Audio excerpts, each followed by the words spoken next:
cannot erase. We implore the Iowa City community to commit to understanding and addressing these injustices as we work toward equity, restoration, and reparations. Next, I'm going to open up for public comment of items not on the agenda. If there's anyone, are we online, Stephanie? Okay, if there's anyone in the room. Okay. All right, next I will move to agenda item number 4, which is consider recommendation to remove ad hoc Truth and Reconciliation Commissioner member due to 6 consecutive absences. So I would love to open up to discussion for our fellow commissioners. Otherwise, I would like to make a motion that we recommend.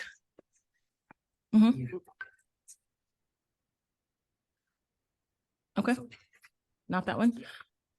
Can I see that? Is it on here? It is, but let me give you this. Okay, thank you.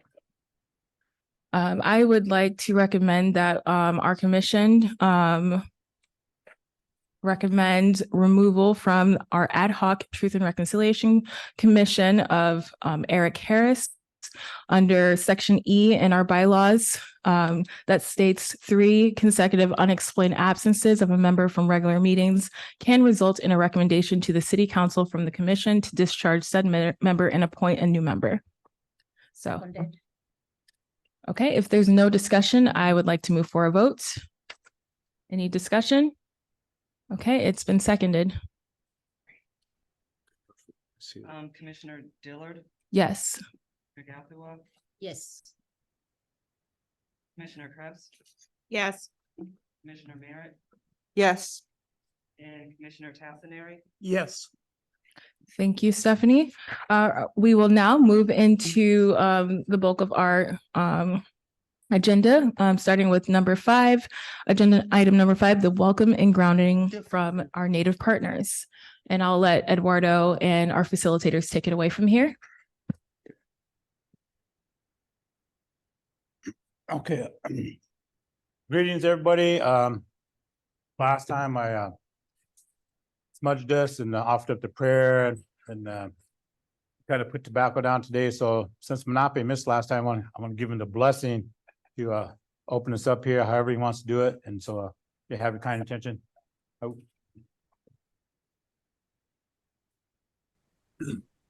Amatakiapi, Akichita Hokshida, Machapi,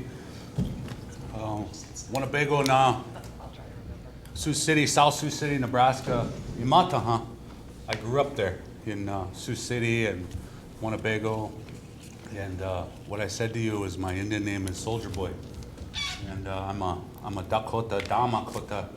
I'm a Dakota and I'm a Ho-Chunk. And I've got relations all throughout many different bands, up in Wisconsin and Nebraska, and then all throughout the Ocheti Shakoi of our nation. So I know the northern half of Iowa was once occupied by my mother's relatives, and I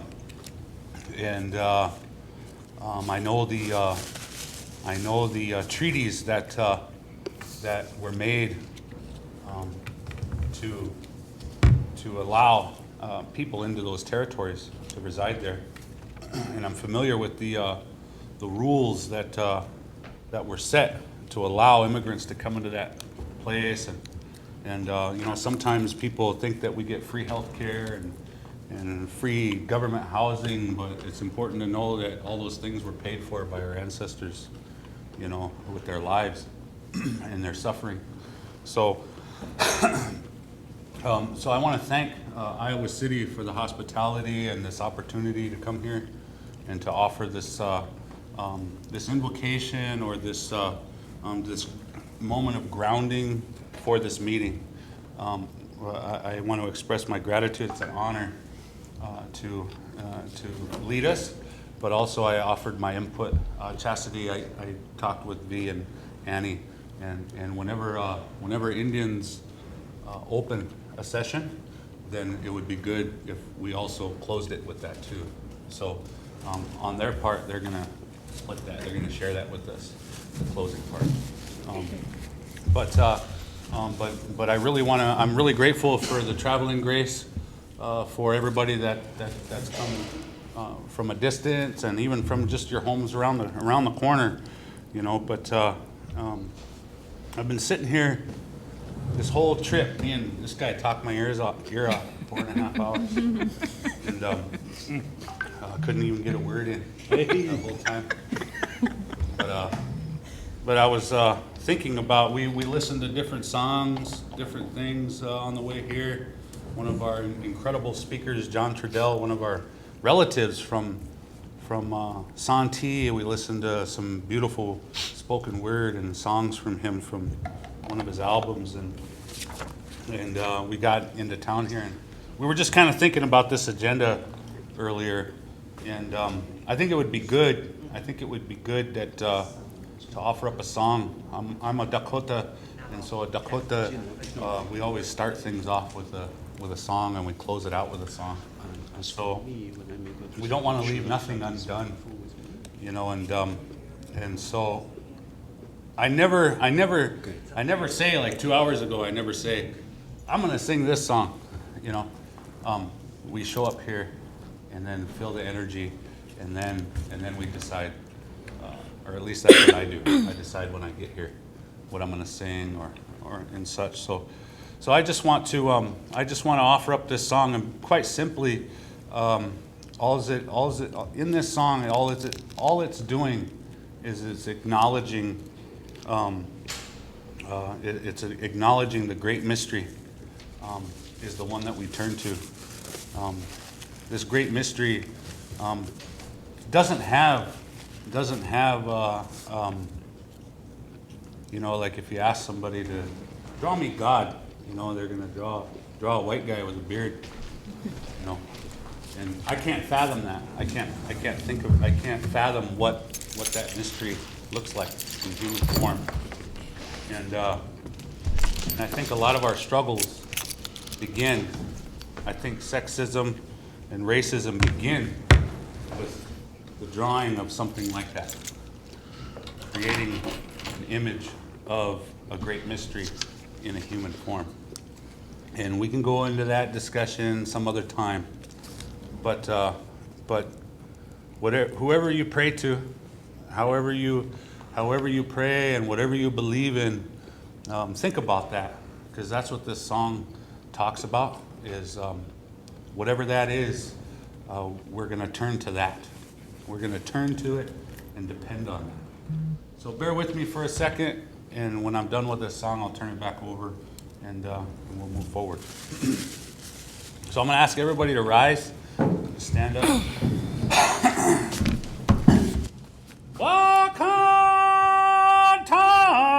Wakantanka toka hea chewakielo hey. Wakantanka toka hea chewakielo hey. Mitaku yeob wanikta cha toka hea chewakielo hey. Wakantaka toka hea chewakielo hey. Mitaku yeob wanikta cha toka hea chewakielo hey. Tonkashila toka hea chewakielo hey. Tonkashila toka hea chewakielo hey. Mitaku yeob wanikta cha toka hea quiero, hey, hoy. Tonka shira, toka hea, chewa quiero, hey. Mi taku yeob, wanek da cha, toka hea, chewa quiero, hey, hoy. Matakiasi. Amen. However you pray. That's it. Good one. Who? Steve. In that song, it says we pray to the great mystery first. We pray to our grandfathers first, so that our people may live. That's very important. So that our people mitaku ye ob, so that our people may live. And so that's I think that's the challenge of what we come together. Anytime we come together like this, and I can't wait to dive into this work with you again this evening. Who? Thank you. I'm gonna turn it back over to Eduardo.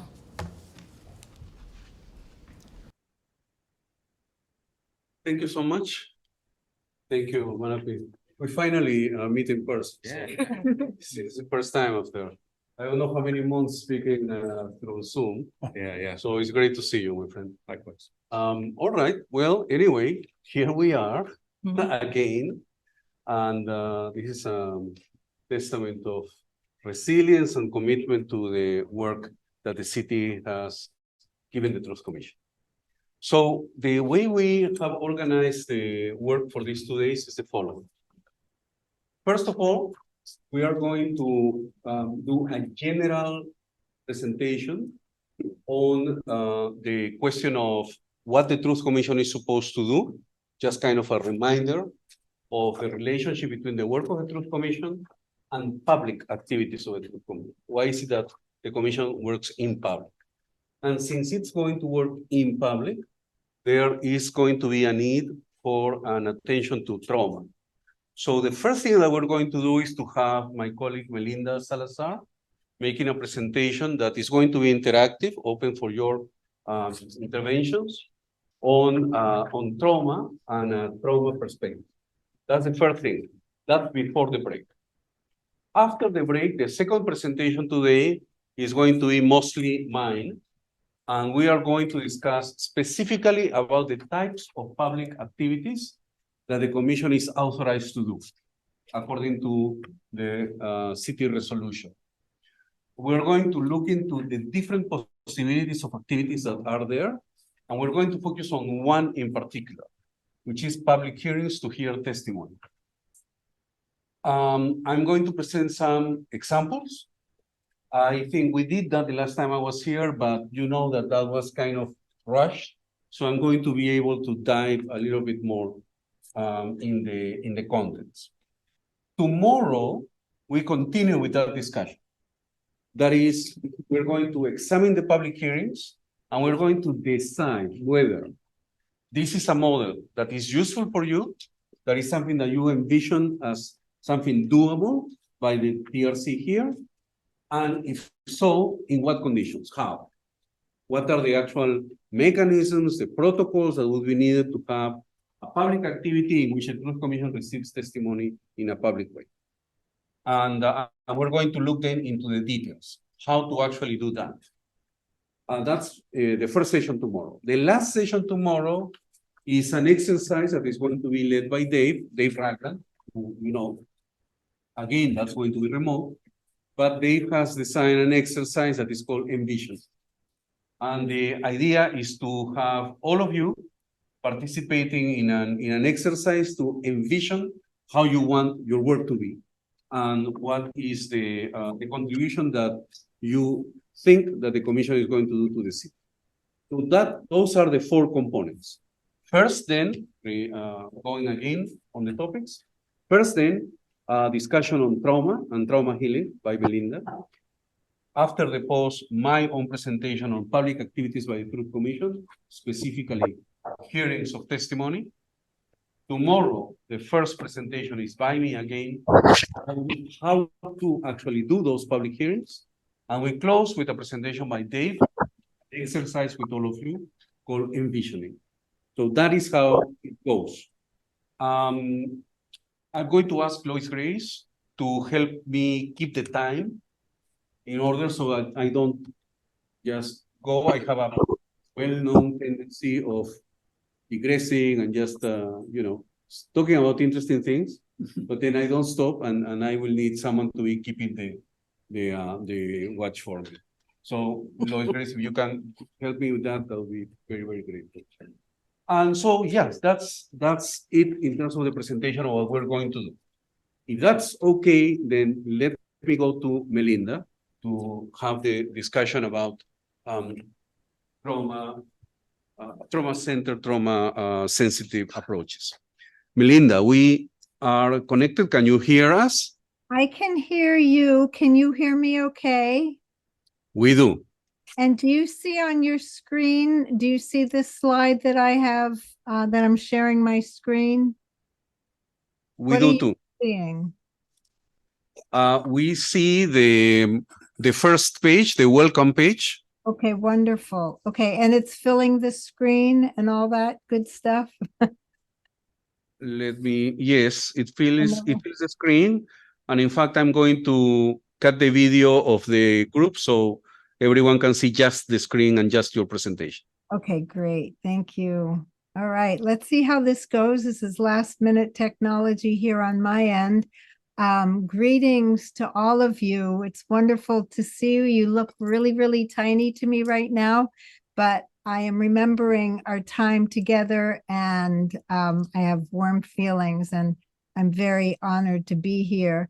As Eduardo said, this is the agenda. You're taking a look at it again. We can come back to it should you have any questions, but I want to go directly into a moment of just grounding ourselves. Thank you so much to our native partners for that beautiful chant and those wise, deep words deeply touched my heart. So thank you so much for that. I'm going to invite everybody right now, if you would, to seat yourself comfortably on your chair. You could squirm around a little bit till you find what feels comfortable, and then place your feet on the earth below you. And if you wish, you can gently close your eyes or lower your gaze and allow the eyelids to heavy. We come here tonight together to explore truth-telling processes as peace builders, contributing to the well-being of ourselves and of our communities. Our intentions in gathering are lofty, valuable, and it's what our society needs to address, heal, and repair the wounds from harm that keep us apart. And we're not alone. In fact, tonight in Greensboro, North Carolina, there's a statewide gathering sponsored by the beloved Greensboro community, where the very first Truth and Reconciliation Commission was held. And I did my very best to try to get a welcoming message from the two individuals, the Johnsons, Reverend Johnson and his lovely wife, to send to you, but our technology at the last minute did not work, so I was not able to provide that greeting. But they're here in spirit, I've been told. So find your breath. Notice its rhythm. Pay attention to the temperature or texture of your breath this evening. And just watch your breath as it naturally inhales and gently exhales.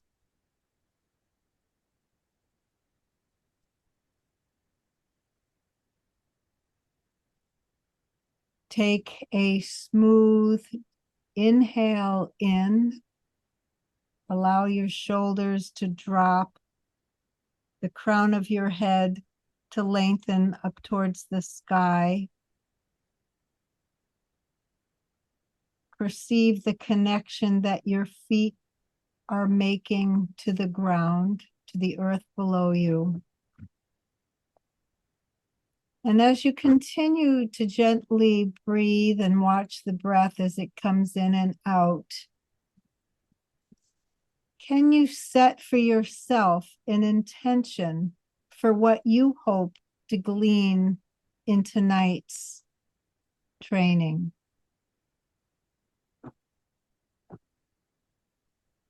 The intention might be simply to make it through the night. You may have a particular idea or a hope, a wish for something you hope to learn tonight. Or perhaps it's a connection that you want to make with someone in the room. But take a moment to reflect on what that intention might be.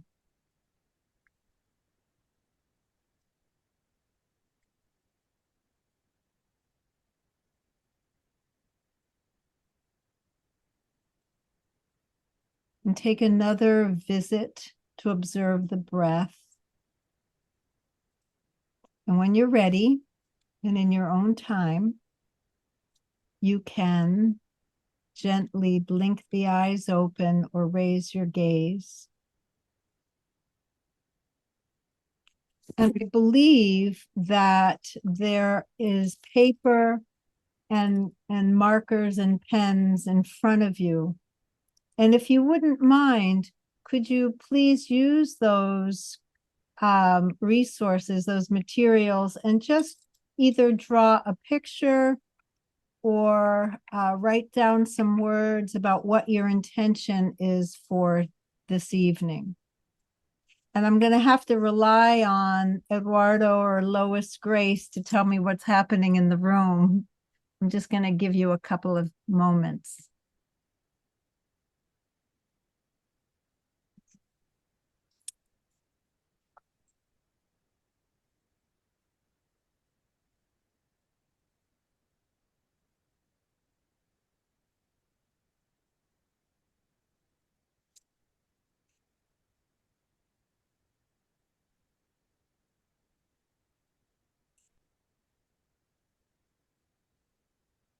So Melinda, everyone is working with their pieces of paper and markers?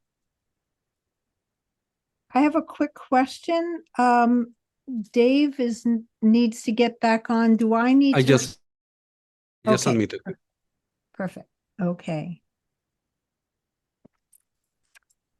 Okay, while you are wrapping that up, I believe that you have the community agreements in front of you. Is that true? Yes, we do. Okay, so let's take a look. We always begin with the agreements that we set for ourselves. And I'm just going to do a really quick review of them.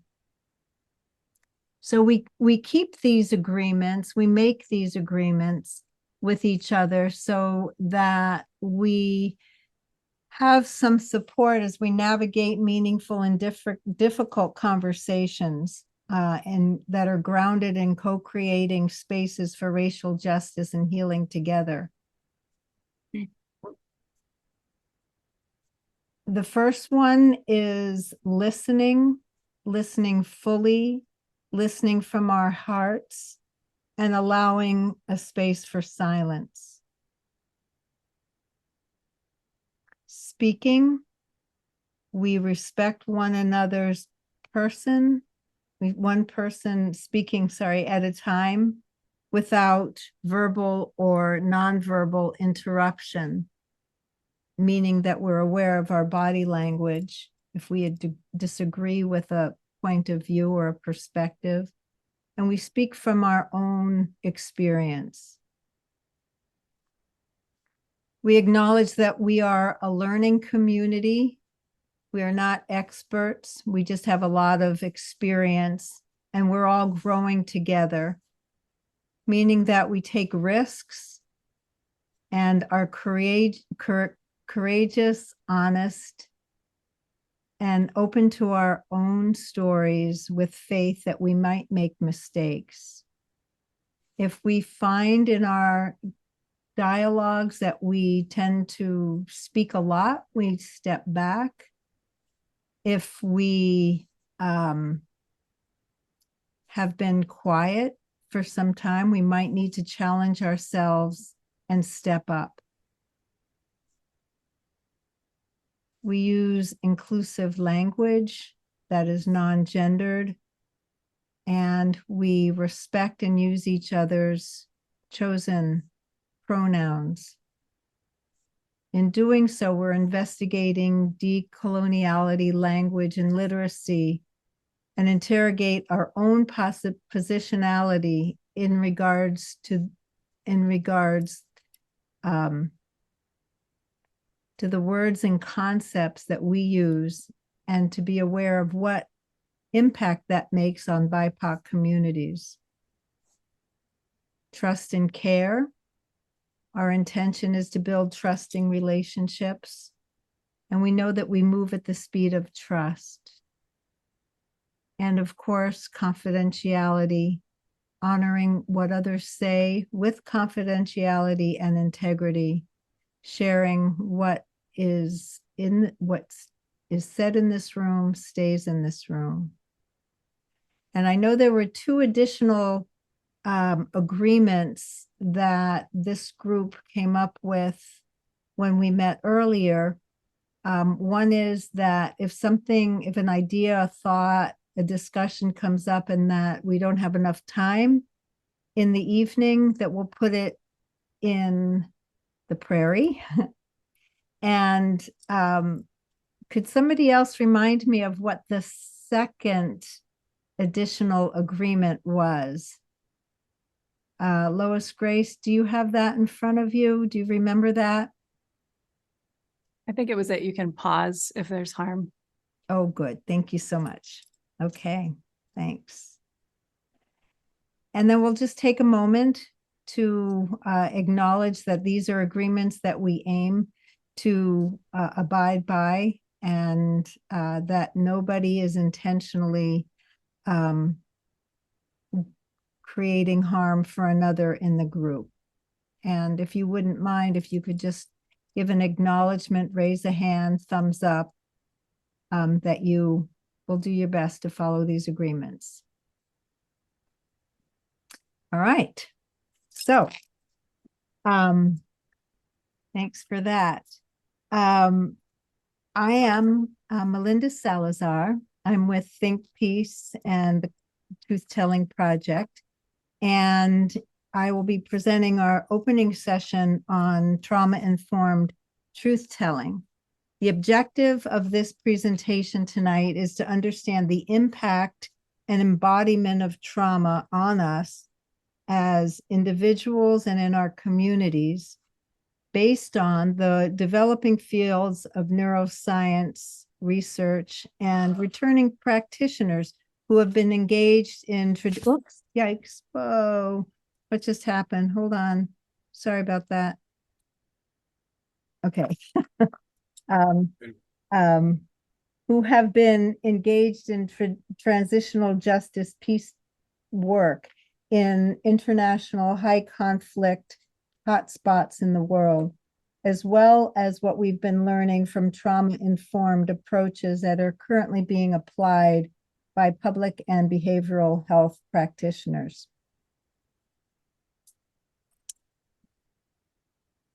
So Peace Builders engaged in international, oh, I should pause to say, I have decided in my presentation to integrate art with the presentation as a way of engaging other parts of our brain in how we learn. I think what we've learned from educators is that by differentiating learners learning, that we can both engage our readers in a group as well as our visual learners.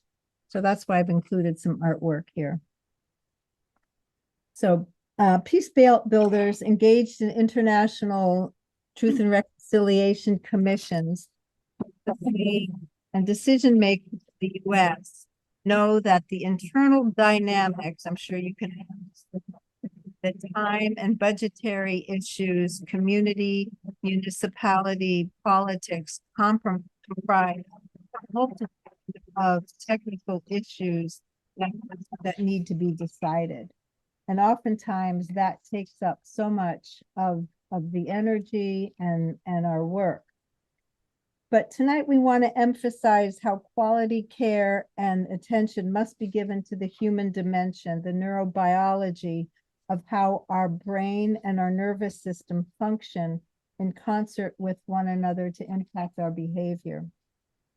The knowledge that what we learn about trauma is critical in order to understand and positively impact our relationships and our trust building between and amongst ourselves, both as commissioners and as peace builders in the community, which is a prerequisite for holding space for community members to come forth and to tell their stories.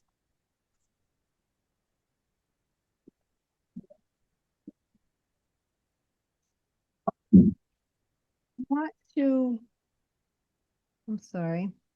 Yeah. So I want to acknowledge that the past is always present with us in the room.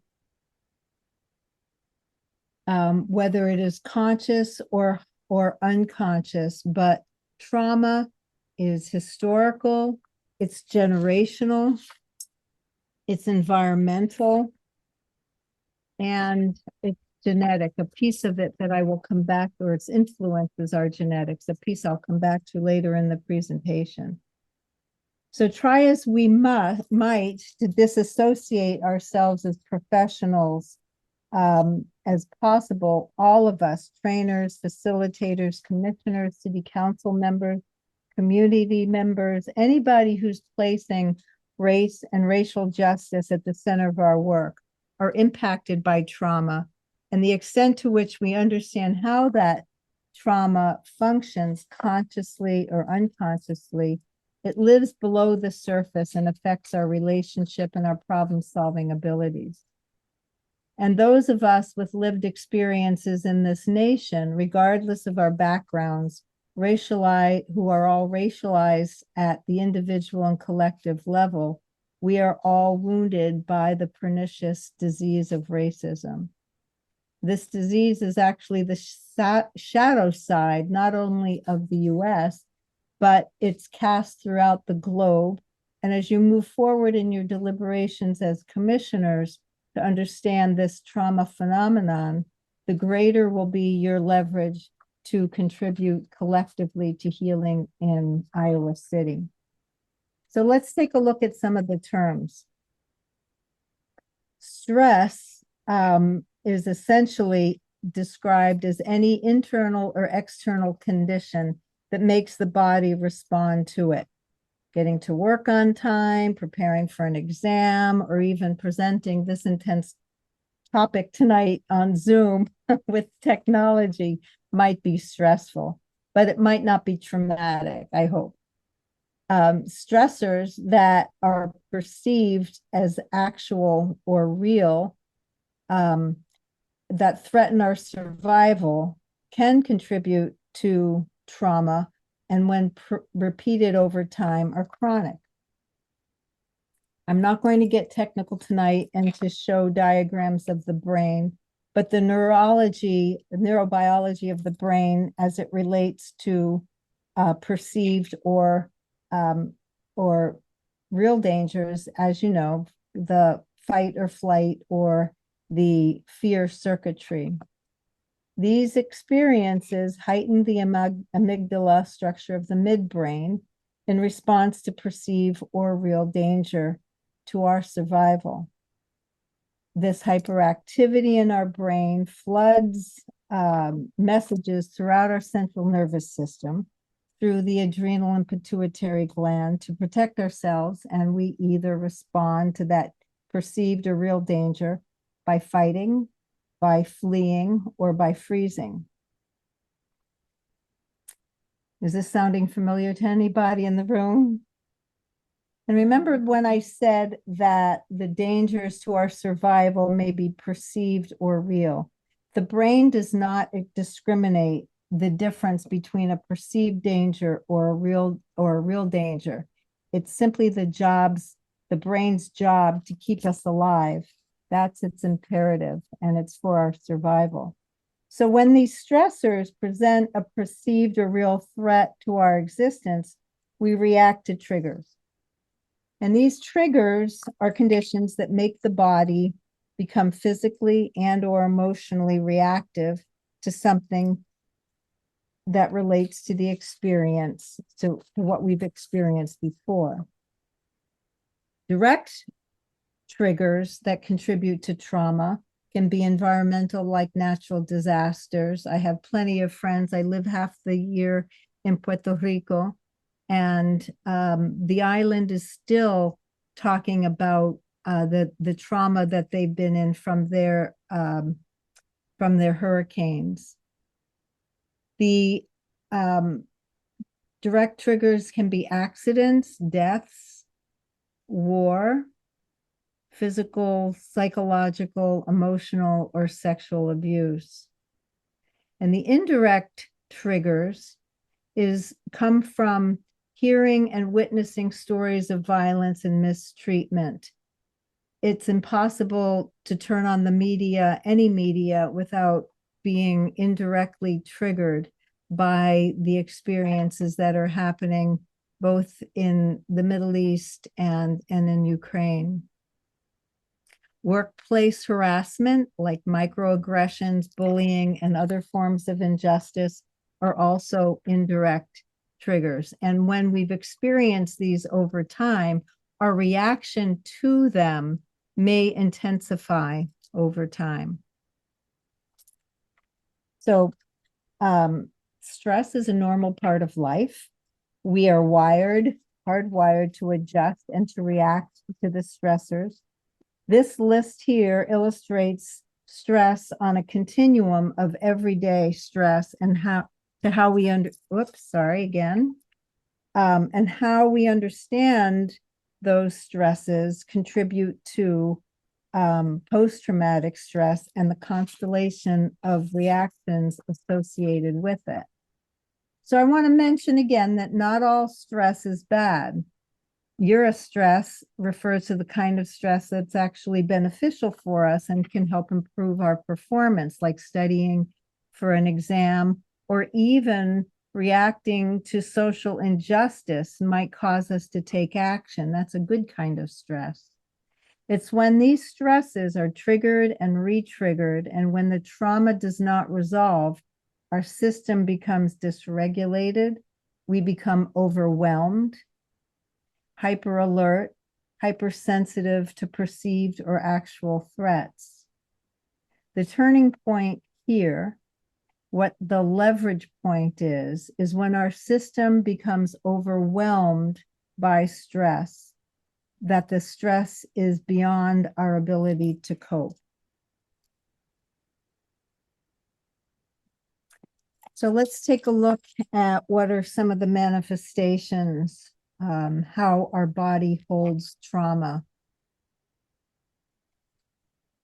It impacts our physical health, our bodily well-being, our cognitive processes, meaning our inability to process information, our inability to find the right words to express what it is that we want to say. Certainly our emotions, as well as our behaviors, and ultimately our relationships.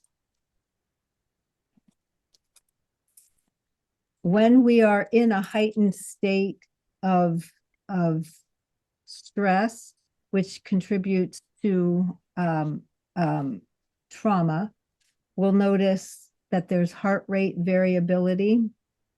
Either our heart rate will increase or it will slow down. excessive sweating, alterations in the threat perception, meaning we'll get really agitated, or we could have a lack of threat reactivities. In other words, might become numb, immobile, and have a sort of shock-like appearance. Stress, once we become overwhelmed, contributes to a lack of trust in ourselves, a lack of trust in the people around us. And we avoid situations that will put us in trauma triggering or re-triggering, which might impact our participation in community, getting to classes, or even in the workplace, as well as having our empathetic processing diminished. So I think I want to say here, let me just pause before I get to this point. I'm going to pause and ask if anybody if you have any questions. There's a lot of information, could be new, might be just a review of information for you, but I just want to pause to see if you have any questions or comments. I don't see questions around the table. Okay, Chastity, you, okay. we can continue, Melinda. Thank you. So just to highlight that trauma is not an event in and of itself. It can be acute. It can happen 1 or 2 times. It could be transitory, short-lived, or trauma can become chronic.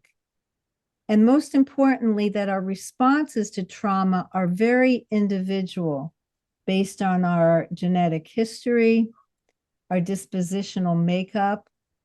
Our life stories are all different. The support that we get from our family experiences, the care and the relationships that we have that either can or not support our well-being. 2 people from the same family might experience the same event completely differently based on a lot of a host of constellation of issues within an individual. So the responses to trauma are very individual.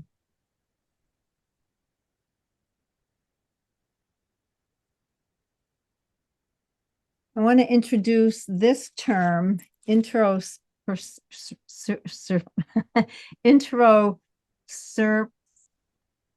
proprioception is the awareness of your body in space, and interoception is the awareness of your own bodily sensations. So this is a good time, even if you don't have questions, to pause.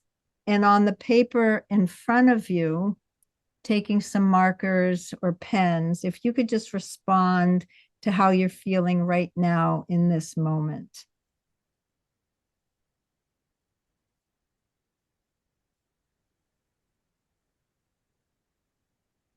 And if I were in person and had some more technology with me, I might play some music, but I don't.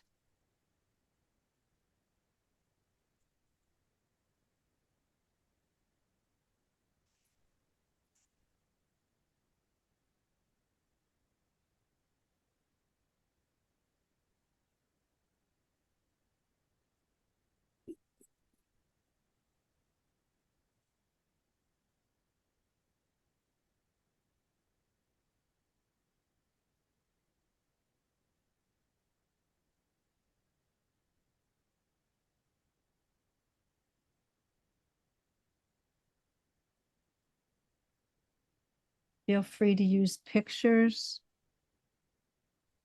words, whole sentences. And again, I'm going to rely on you, Eduardo, to tell me when we can move forward. Yeah, I think that persons are still writing. Okay,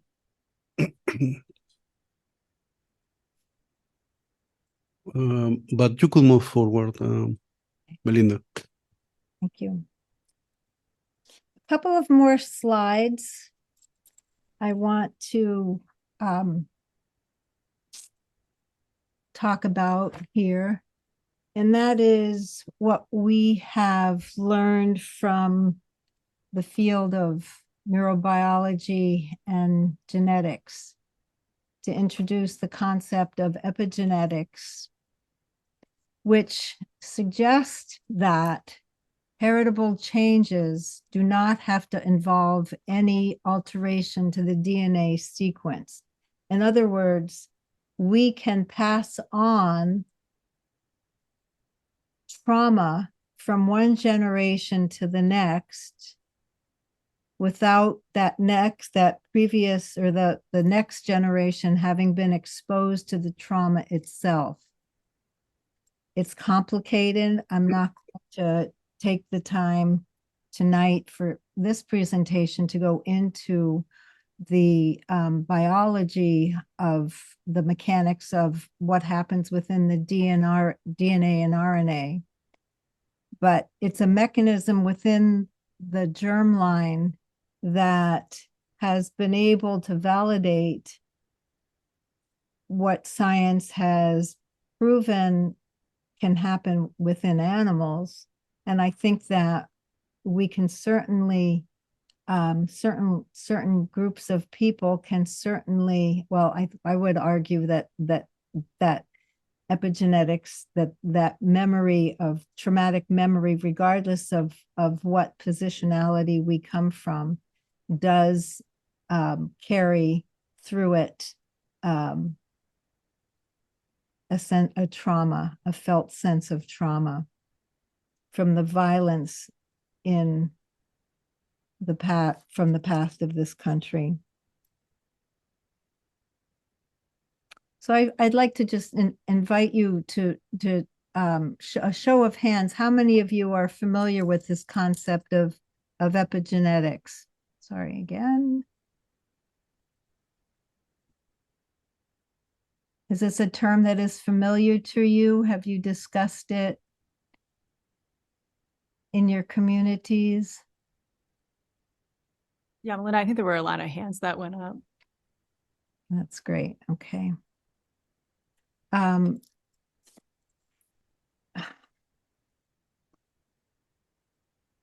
Adversity in adult life from genetics, from the experiences of trauma that's passed on from generation to generation, can be seen in low maternal bonding from mother to child, adverse childhood experiences, increased exposure to violence through genocide, combat, forced displacement, immigration, family separation, natural disasters, and so much more that gets passed on from generation to generation. One other piece that I find to be very interesting, and that I myself, I should say, I'm a survivor of assault. And I can also relate to this one, compassion fatigue, which is a secondary form of trauma that is passed on to us, where we vicariously feel a sense of trauma that is resulting from an empathetic engagement with trauma survivors. So peace builders engaged in truth and reconciliation work and listening to truth tellers coming forth, as well as the witnesses of truth telling commissions, have felt this sense of a fatigue from listening to the stories, experiencing the stories that has a traumatic impact. And I think that we can all, at least I can certainly relate to the impact, the felt impact from engaging in media. So its impact is on the helper's sense of self, our worldview, spirituality, affecting our tolerance, impersonal relationship, and impacts the way we see the pictures in our mind as people tell the story.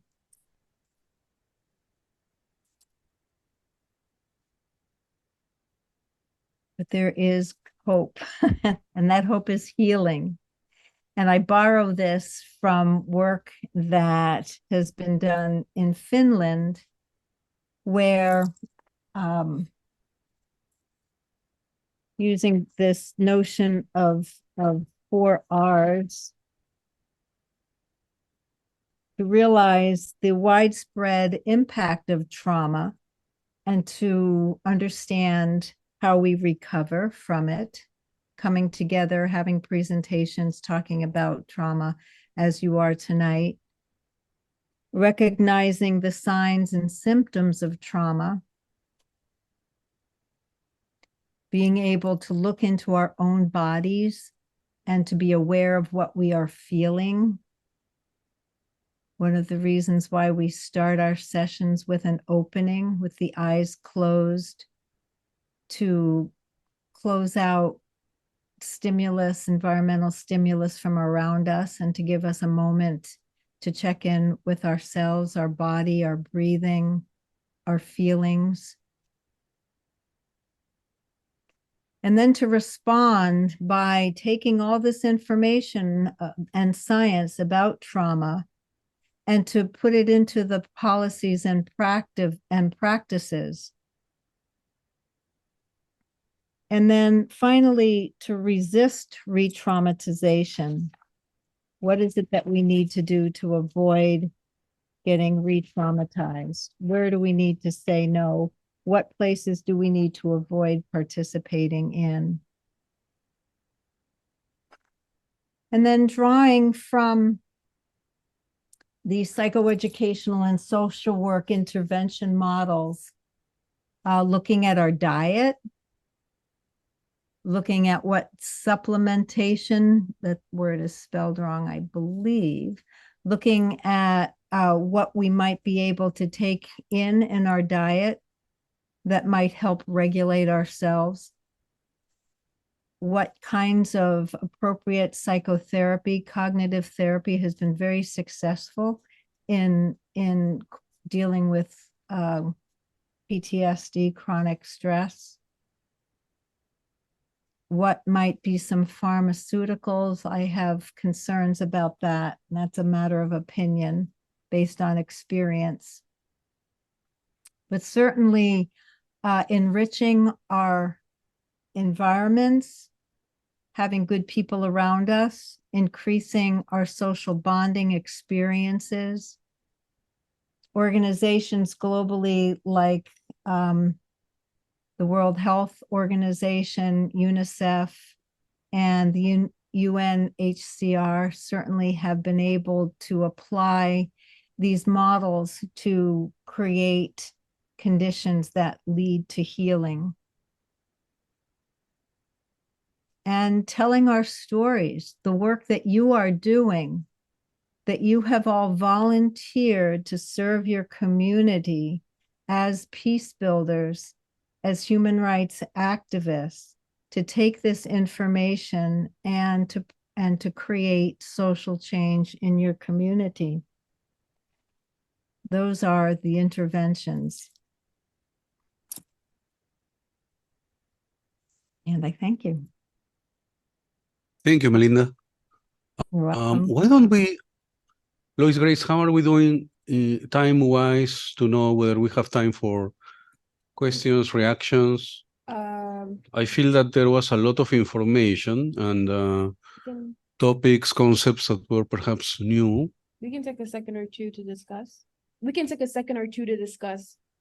If Okay. need be. So perhaps we don't need to have the lights off now for starters. Melinda, thank you. You.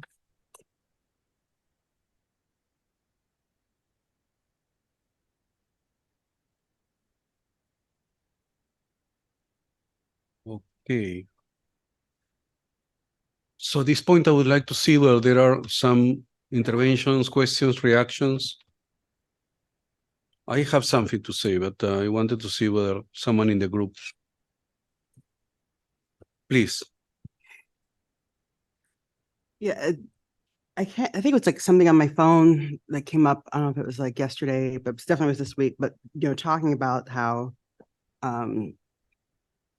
trauma and reactions to trauma, the triggers being passed down the DNA to generations, I mean, multiple generations that ones who never were exposed to the original, I guess, person, but having the same reaction when exposed to the same triggers. And which makes me think about, Iowa City, the diverse population that's here, the traumas that,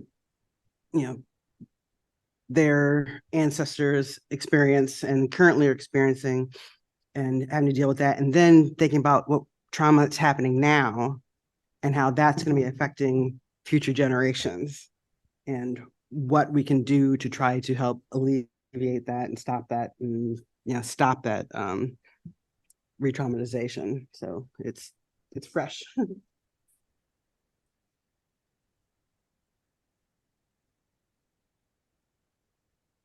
Melinda, did you get the I did. reaction? I did. I think that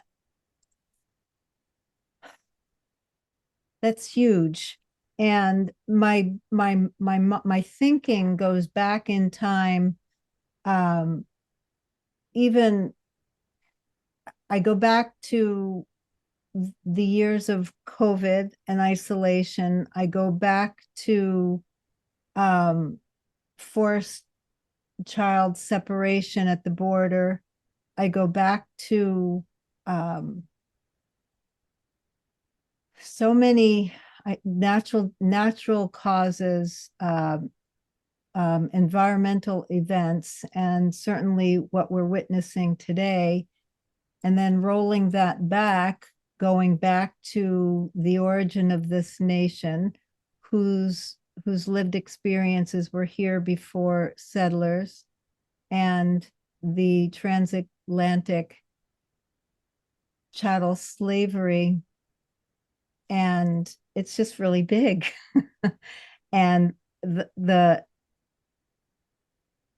question that you ask is, what is it that we can do, is really such a profound question, or such a profound challenge for humanity at this time. I mean, I think that collectively humanity is at a crossroads, and what is it that we do when we are living in a triage? We care for ourselves, we care for our bodies, we care for our families, we surround ourselves with love. And those are just some of my initial thoughts in response to your question, is just to increase the amount of love that we can find, and to give love to those, to self-love, first of all, for self-love, and then to extend that circle of love. Other thoughts? What might some people in the room think? What do you do in your life? I do have a question for Dr. Salazar. There's a question coming. We happen to be in an environment where the trauma keeps hitting triggers. And so it's continuous over periods of time.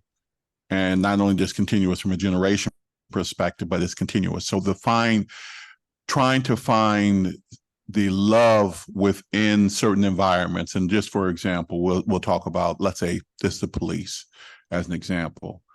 We teach our children and our young boys things to do to protect themselves from harm's way when it comes to the police. Not because we have all police in mind, but because we have a particular thought of a police person in mind that would put our child in harm's way. Considering that from a trauma perspective, how do we leverage and work with people in an environment where there are constant triggers that we have no control over?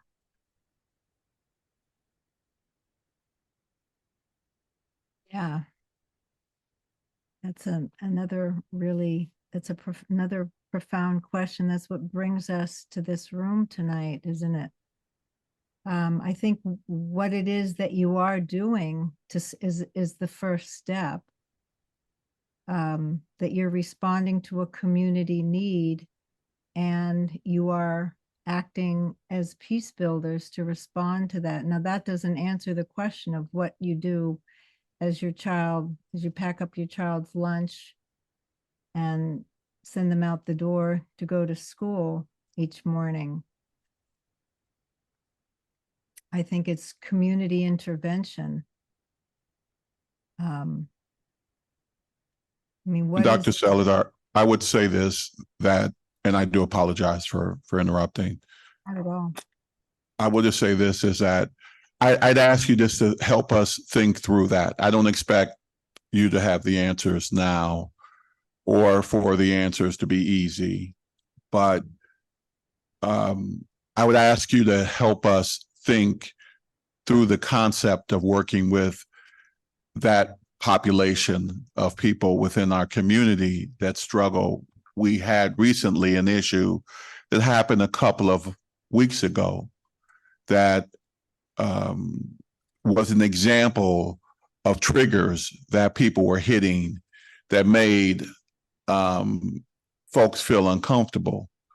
And though on the surface, you can take a look at the core thing that was trying to be discussed, but if you realize it was issues of trauma, you realize that that was not even a topic that was being expressed. It was that the triggers were being hit. And in environments, in some of our communities, when triggers are hit, what folks have learned to do is to fight, to battle, to hold on to their own humanity, even if it means destroying someone else's.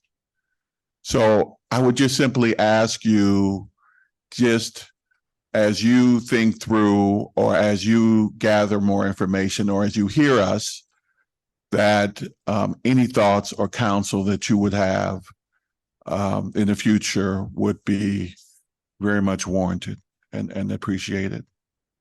I appreciate that. And I want to say that I hear you from my heart, and I know that we hear you, and that we will take very seriously the requests that you're offering us, and we will do our very best to respond and to support the commissioners and to hold you up to create that space for your community to come forth and to tell their truth. So thank you for that question, or thank you for that, acknowledging that concern, that need. Melinda, if I may, I have a question too, and actually this last intervention made me think of that. So, seems to me that as a response to trauma, you have, as was said just a minute ago, behaviors that we learn automatically. For example, fighting, right? We feel cornered, we feel triggered, we fight as a way of protecting ourselves. And that is a very common response. And we see that in our communities, we can see it in groups we participate in, etc. So that's one. But at the same time, just a few minutes ago, you were talking about COVID. And I was thinking, wow, that pandemic killed millions of people, hundreds of thousands in this country alone. And it's like nothing happened. Nobody talks about that anymore. It's like completely forgotten. It's nowhere in our, no one commemorates, no one remembers. It's like it doesn't exist anymore. If it wasn't for a gentleman here with a mask, I would forget, right? So why is it that we react in such extreme and extremely different ways, Melinda? I mean, on the one side, we are on guard all the time, and we are attentive to anything that we consider a trigger or a slight or some kind of offensive thing, and then we jump, and meetings are characterized by this reactive behavior. On the other side, we have a perfect example of something that was a global catastrophe, and it's like we don't have anything to say or to consider about that. I mean, why is it that we have these very, very extreme reactions, right? On the one side, we jump at whatever thing, even if it is perceived, if it is small. On the other side, there is something really huge, and it's like it never happened. That's, How yeah. did that happen? I do want to respond to that, but before I do, I want to mention that I'm going to call Dave in to respond to the previous conversation, so I don't want to lose that thread. But I do want to remind us that it's the brain's job. Remember, it's the brain's job to keep us alive. And I believe, this is just me speaking, but I believe that, I don't know, the power of survival is so great, and the amount of pain that we have suffered is so great, that the only way we can get through each day is, as you said, if it wasn't for the mask in the room, you might have forgotten. I remember being interviewed for a position at the Southern Poverty Law Center years and years ago. And this was right after Nelson Mandela was released from prison and had become the president of South Africa. And the person who was somebody from the Southern Poverty Law Center had said he was just in South Africa doing some work with youth. Those youth could not remember when Nelson Mandela was not president, when apartheid was not the policy, the law of the land. That social amnesia is such a phenomenon in our metabolism as part of, I don't know what, but we forget, and I think that it's because the pain is so great that in order to survive, we just have to move forward.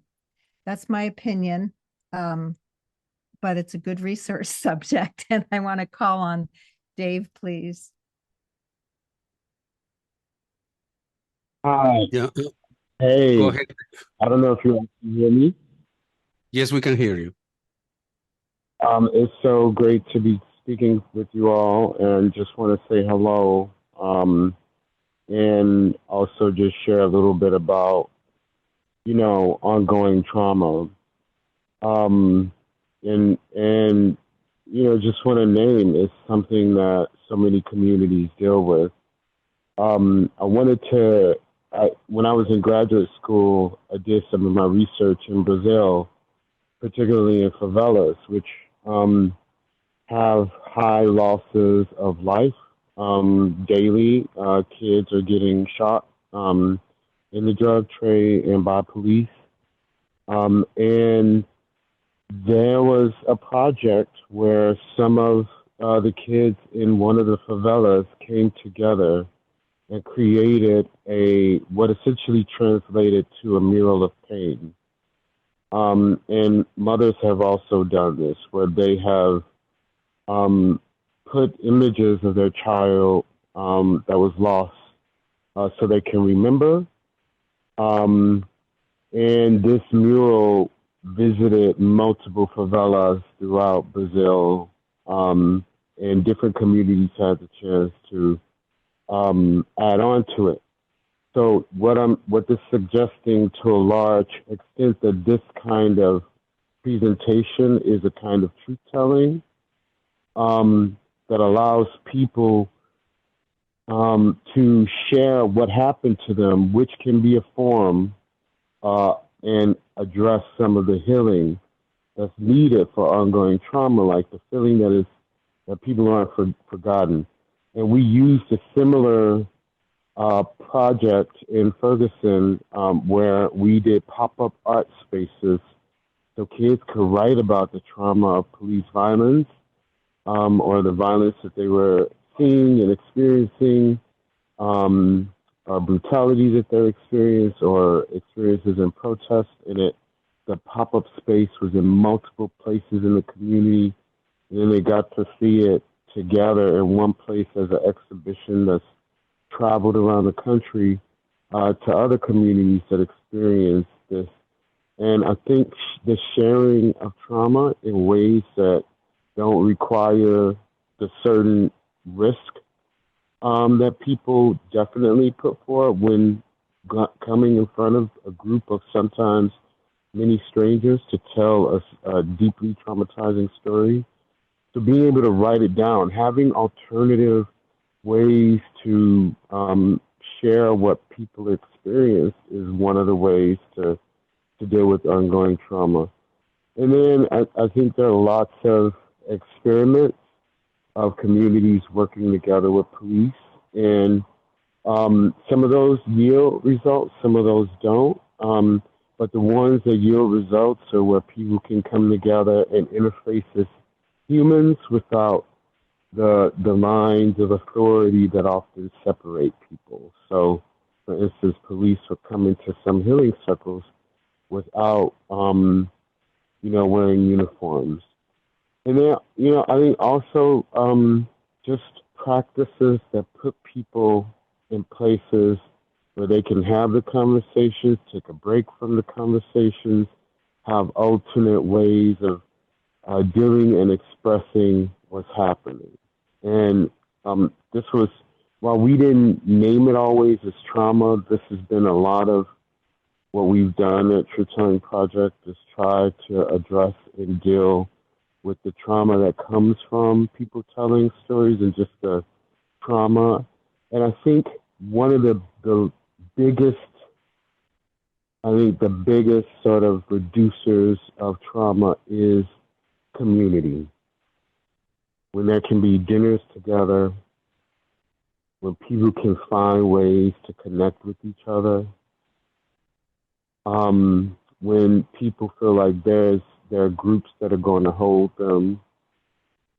And what we've done for a long time is send care packages to people who've been victimized by police, cards at holidays to parents who lost children to violence, helping people feel connected. And, I think this is something that's, very possible. It's not easy work because it requires organizing and connecting with people. So those are some of my comments. Thank you all for hearing it. And thank you for that, Dave. And I just wanted to come back and add to that is, remember that slide about stress, and the turning point there, the leverage point, is when stress becomes overwhelming. And I think what I hear you saying is that the stress in your community is reaching a point where the individuals and collectively are no longer able to cope. And that's an important point. That's a place at which you want to create interventions. And I think that this is the intervention.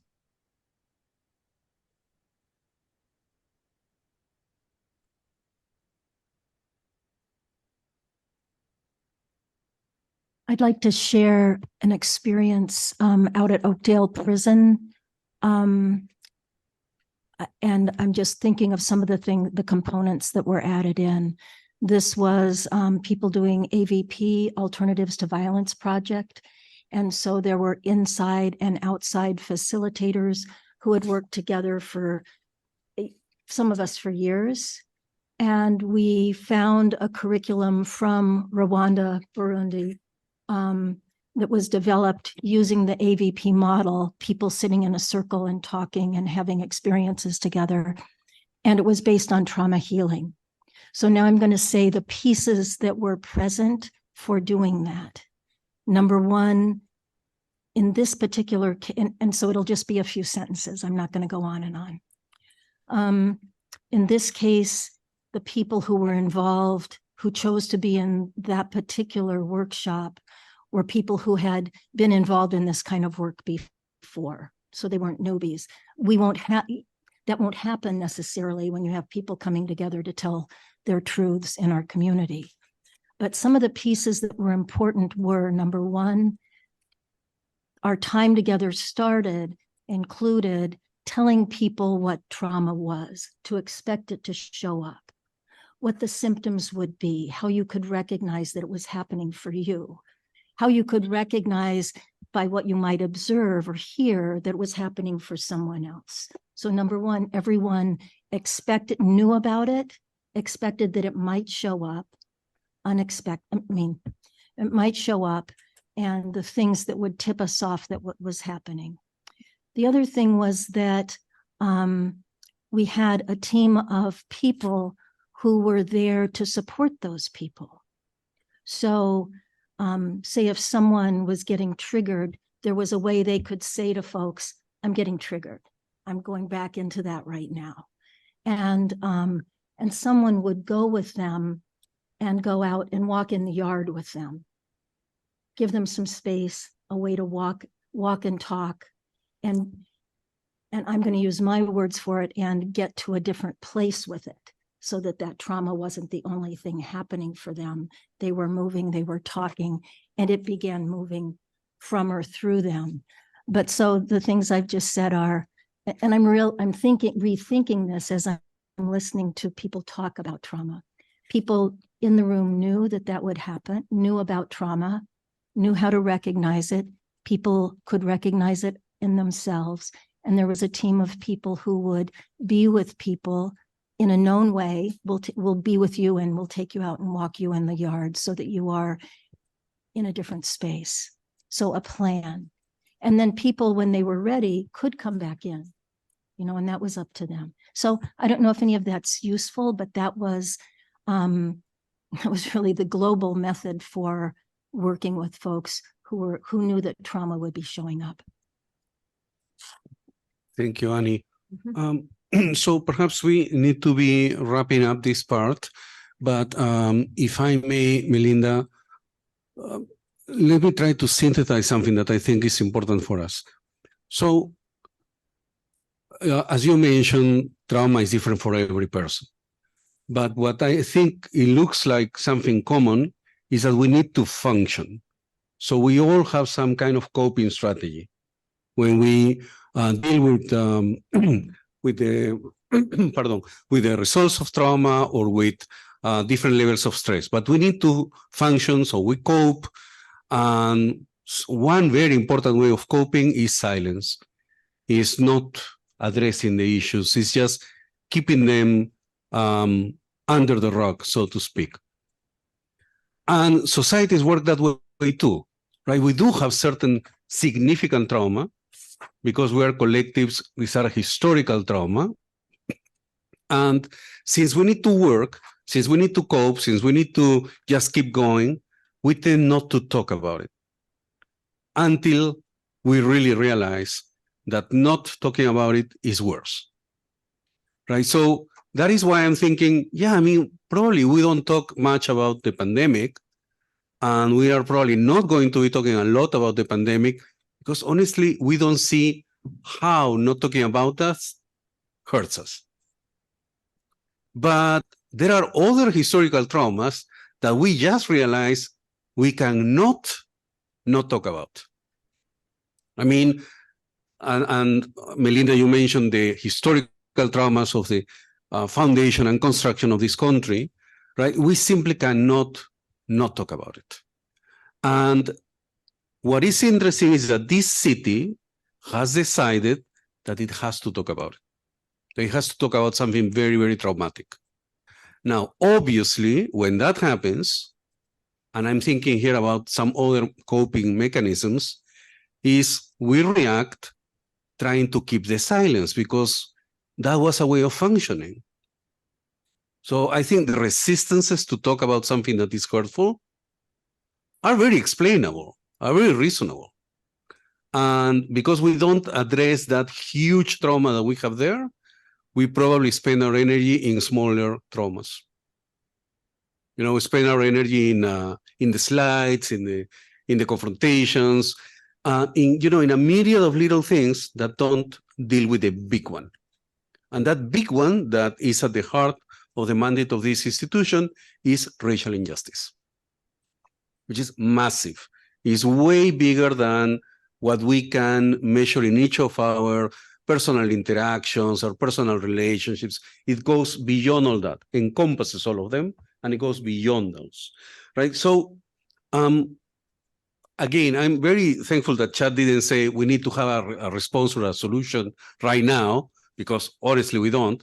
But we need to take note of this. That is, the task of this institution is to help a traumatized society talk about that thing that this traumatized society doesn't want to talk about.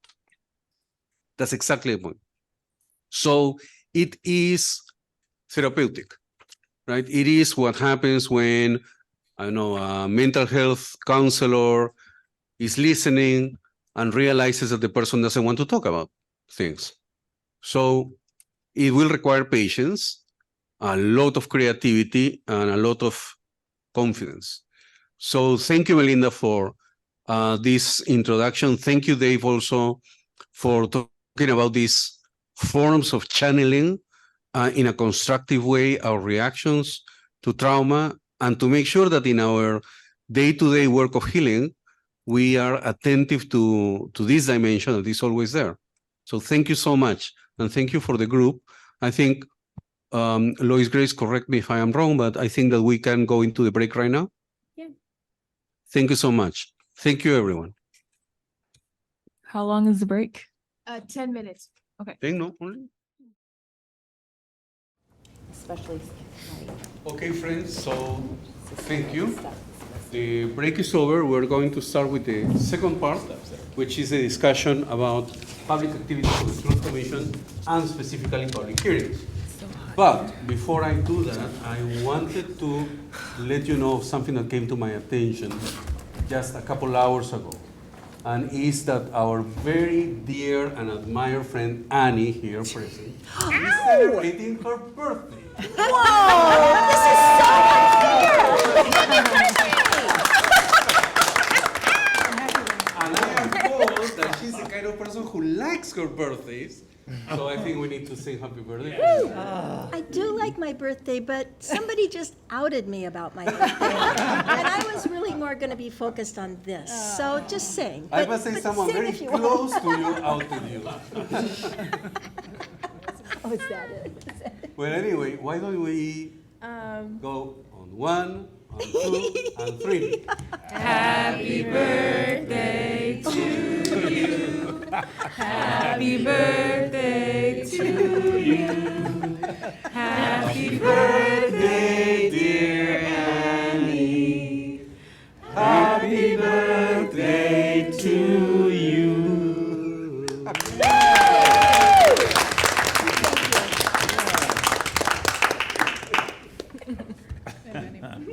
Well, thank you guys. All right. Annie, so where do we follow you after the... Drinks on me, is that it? This was a setup, right? Am I reading this right? It was all carefully planned. All right. Well, thank you so much. All right. So perhaps we need to take the lights down a bit to go over the presentation. There you are. Perfect. Thank you. All right, so we're going to talk about the public hearings, the famous public hearings. What are they? And more importantly, do we do them? And if we do so, how do we do it? Right, so the first thing to go into this discussion is to discuss again, why is there a Truth Commission? What are the objectives of a Truth Commission in general? And having seen the legal mandates of many, I can say that no two mandates are written in the same way. Truth Commissions use very different language, one from the other. But making an effort of synthesis, I think that most, if not all, Truth Commissions coalesce around three key objectives, 3 points that are central to commissions. First of all, they are inquiries. They have a research aspect, a research element. That is why they're called Truth Commissions. They look into facts, and they want to get an authoritative narrative about facts. Facts that divide a community, facts about which there is no agreement, there's no consensus. A commission investigates about that. And you have been talking about that a bit when Larry was here. So that's one function of the commissions. Second, you don't investigate those facts just because of curiosity. You do that because you want to correct certain wrongs. That is, you want to protect rights. These are facts that that had results on people, that harm people, that wrong people. Therefore, the second typical objective of Truth Commissions is to protect rights, to protect the people, the population, the individuals, the groups that were harmed. And third, all commissions want to contribute in one way or another to change, to social change. And commissions say it in different ways. In your mandate, for example, it says that one of the tasks of the commission is reconciliation. And reconciliation is defined as healing, as moving forward, right? And that is change, obviously. Other commissions will say, will use reconciliation in different ways, but all of them talk about something that needs to be done with that knowledge that you're going to get. So commissions, number one, get information about something that is disputed, that is unclear, that nobody wants to talk about. So it establishes facts. Second, it cares about the people who were affected, who were harmed by those facts. And third, it does something about it. It proposes policies, ideas, ways of getting to change. Those are the three things a commission does. So, and you know that because, for example, this country has a long experience with congressional commissions of inquiry, right? There have always been commissions that are led by members of the two parties to examine some particular issue. So what do? They investigate facts, they make recommendations, right? A Truth Commission is more or less like that. It's similar in that respect. But it has a very specific focus on the survivor.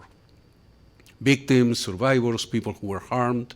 The terminology will change, but we're talking about people who were harmed, who were wronged by these events we're going to talk about. So the objectives are very, very important because whatever we do needs to be related to that.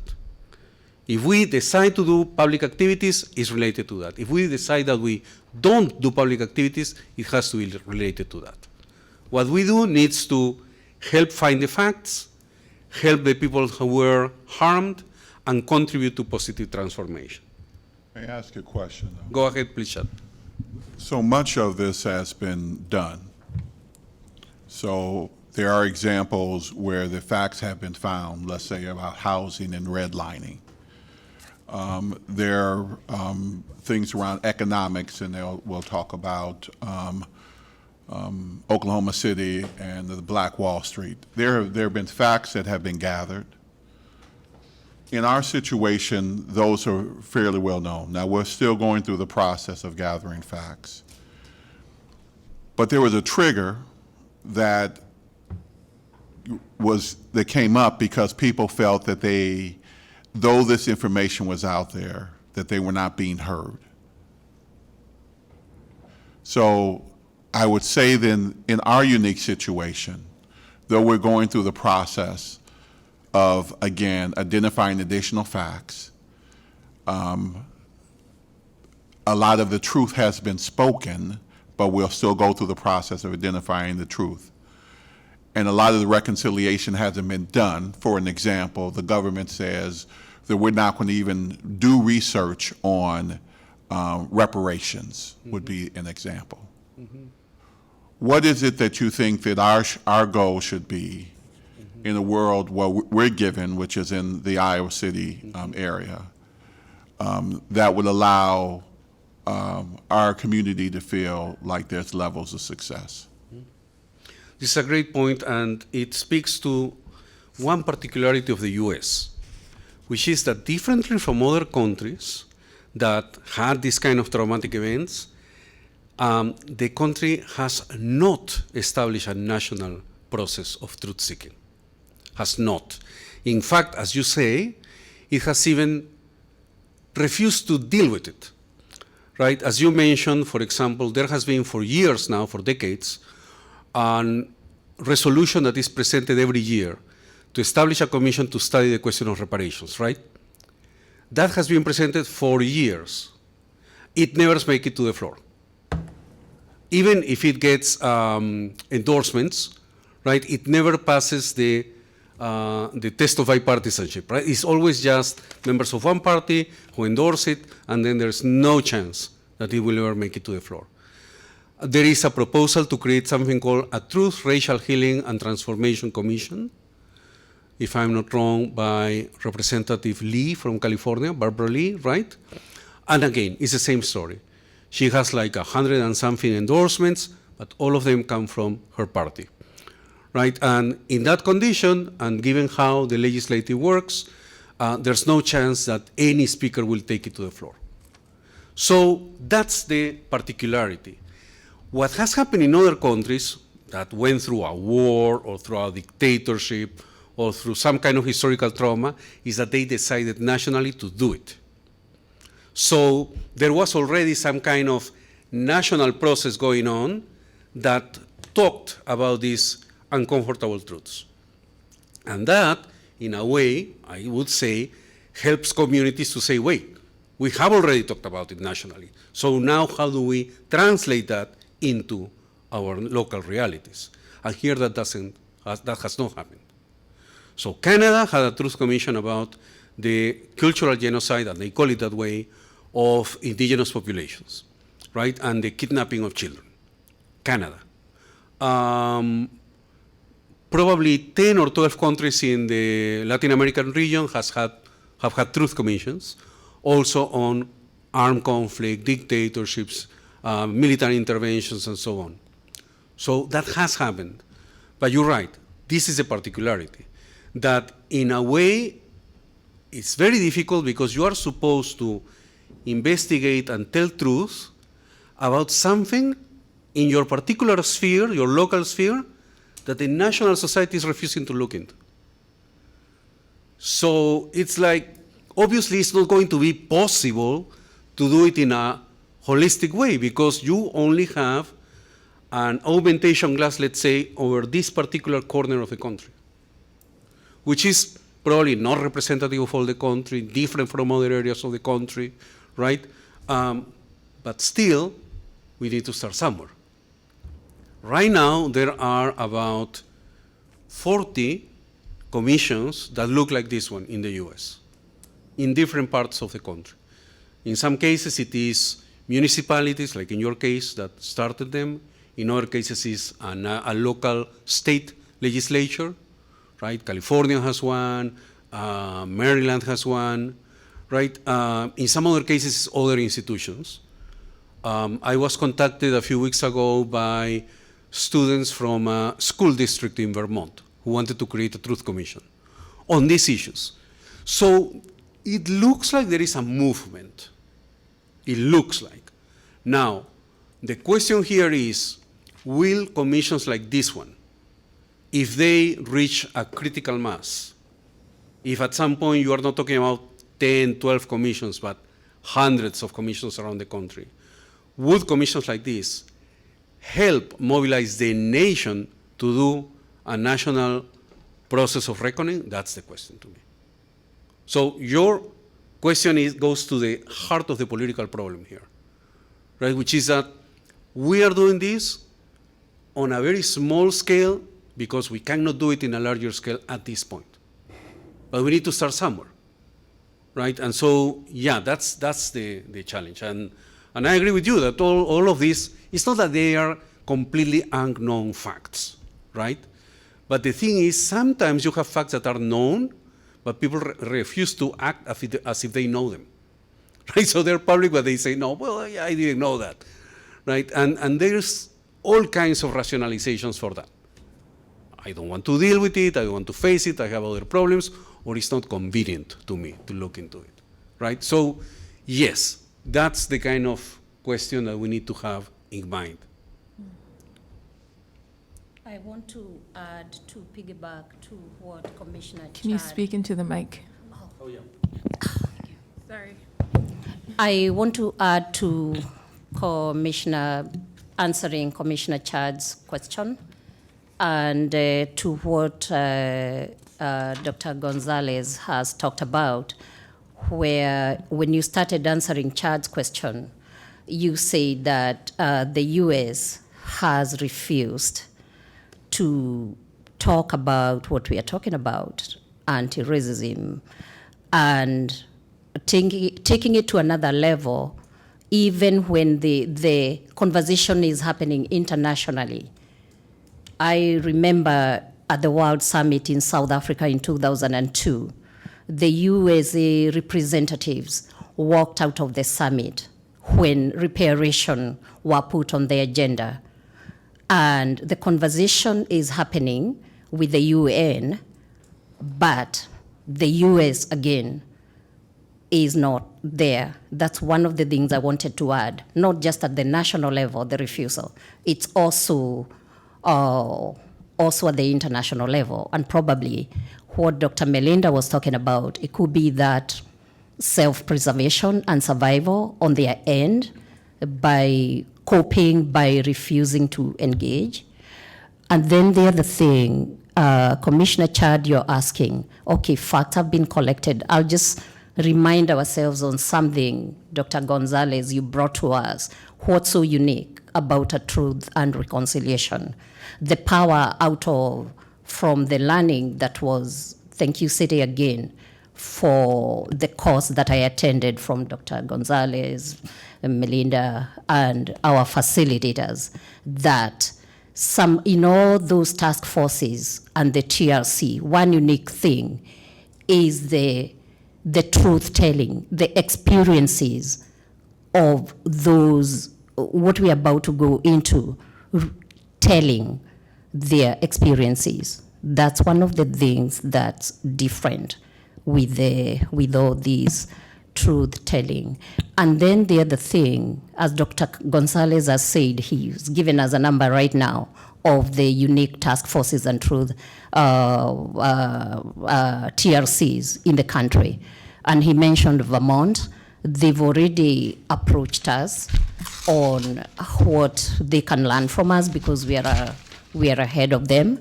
And then on reparations, Illinois is already enforcing that. So I wanted to add that to what you brought up, Commissioner Chad, and your response, Dr. Gonzalez. Thank you.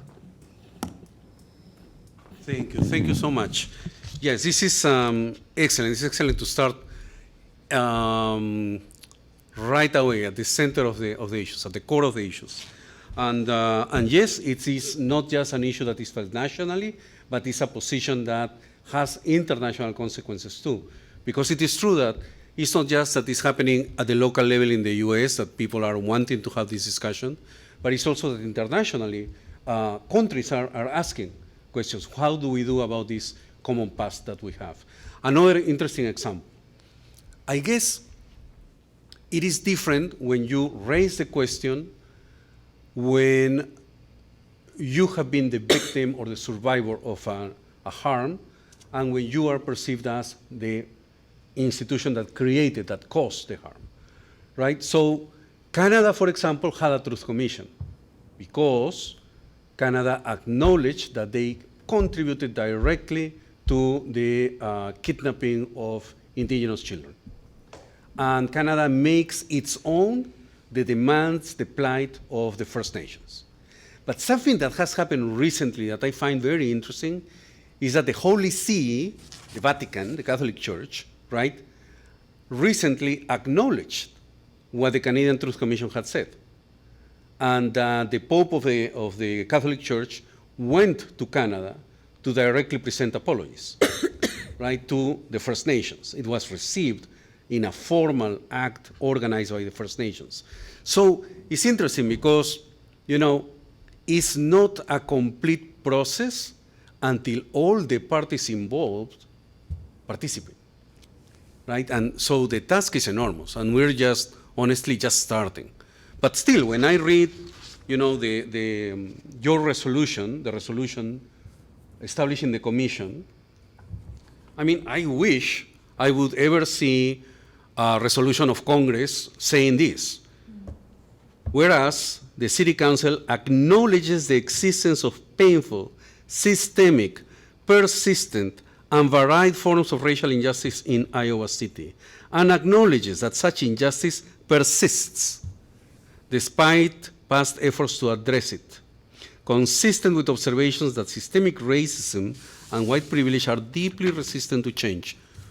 And I'm just quoting one paragraph of the city resolution, right? But I think that's exactly the kind of opening of a necessary conversation that we need to be seeing.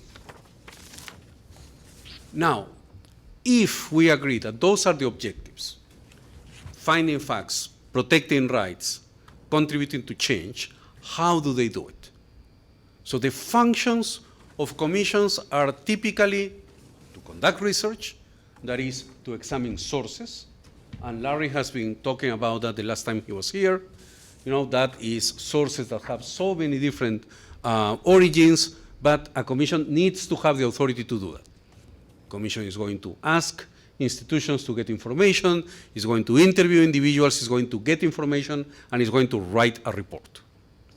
It has the authority to do that. It's in the resolution. Second, the commission listens.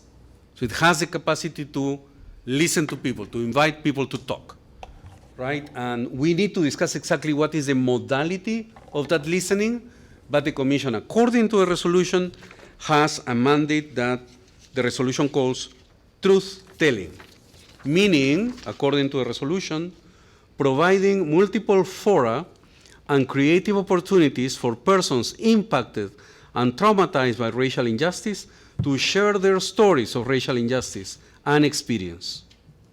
So then the commission has that function too. It listens. How exactly is what we need to discuss, but it has the mandate by your city council to actually create fora and give creative opportunities for persons who suffer all this trauma to share their stories. And third, commissions educate.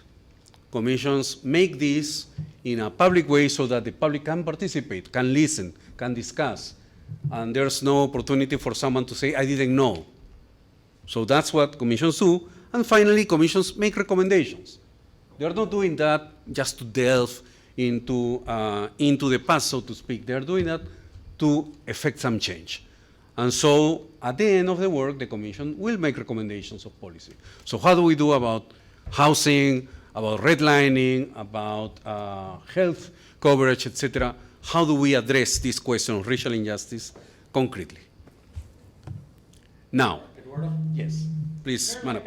Is there like a forensic audit, or is there like another word that I could use is like maybe, how do we quantify the damage?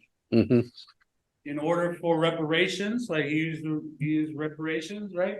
And then, or reconciliation, how do we quantify that damage? Is there a forensic audit that takes place with some of that fact findings? Mm-hmm. Yeah, sure. So truth commissions typically have not addressed the question of reparation directly. They typically make recommendations, because what happens?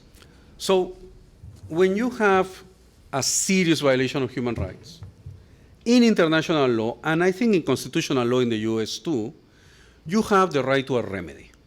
That's a constitutional right. Everyone has it. So that constitutional right to a remedy has parts, has elements. You cannot have the right to remedy if you don't have information, for example. If you don't know what happened, what is your right to remedy? It's moot. So truth seeking, fact finding is elemental. You need to have fact finding in order to have remedy. So what truth commissions do is typically that. Second, justice. If you have been harmed, you have the right to pursue justice, right? If, I don't know, if a servant of the public damages the public, you have the right to sue the institution, to sue or to try that person who committed a harm. Third, reparation. Reparation is part of the concept of remedy from day one. It has always been there. Now, truth commissions typically don't do that, right? We are, I think, one step removed. What truth commissions are going to do is to establish the facts. Establishing the facts, I think, we open the question that you are asking, meaning, but also that question needs to do with how do we envision reparation. So, because we are so used to reparation as compensation, as monetary compensation, at least in this country, we usually try to do that. That is, to translate harms into numbers, right?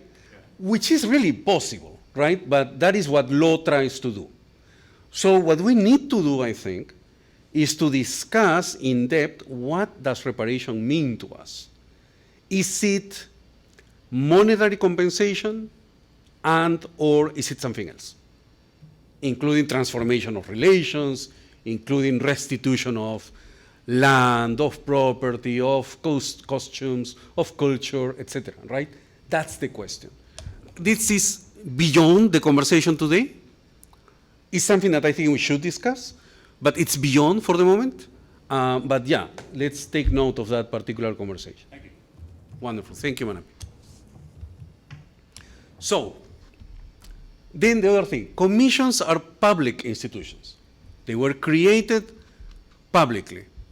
But at the same time, they deal with issues that are problematic, right? Issues that some people may want to keep in private or may want to share with certain limitations, right? So where do you put the balance? How do you decide that parts of your work are conducted in public because it is a public institution, but then also some parts of the work may require more prudence, more care? So there are reasons to do things publicly. You know, transparency, the value of this being a public activity. This is work for the people, right? But there are also reasons to keep certain things under confidentiality. So, and that is probably the most important principle here is the principle of doing no harm. So a commission is established to help move a society from denial to acceptance, from silence to dialogue, from injustice to transformation. Yes, it needs to do that. But to do that, it cannot do it by harming again. So if getting information out is going to re-traumatize people, probably it's not the best idea. One classic example, and something that, for example, prosecutors have clearly identified by now. You have seen how prosecutors, in the last few years, after all the wave of accusations against famous men for sexual harassment, for sexual violence, etc., how prosecutions have opted to treat victims. There is a clear intention now to protect victims from additional exposure to trauma. So whether victims are going to be invited to discuss, to talk, to participate, that depends on a discussion between prosecutors and victims on whether that is possible, whether that is doable, whether that actually helps the case, and whether that actually helps the victim, the survivor. Right? We have seen that in many cases now. And I accusers that decide to be public, that decide to take a case publicly, that decide to participate in it through thick and thin, and others who decide to have a different role. And prosecutors need to respect that.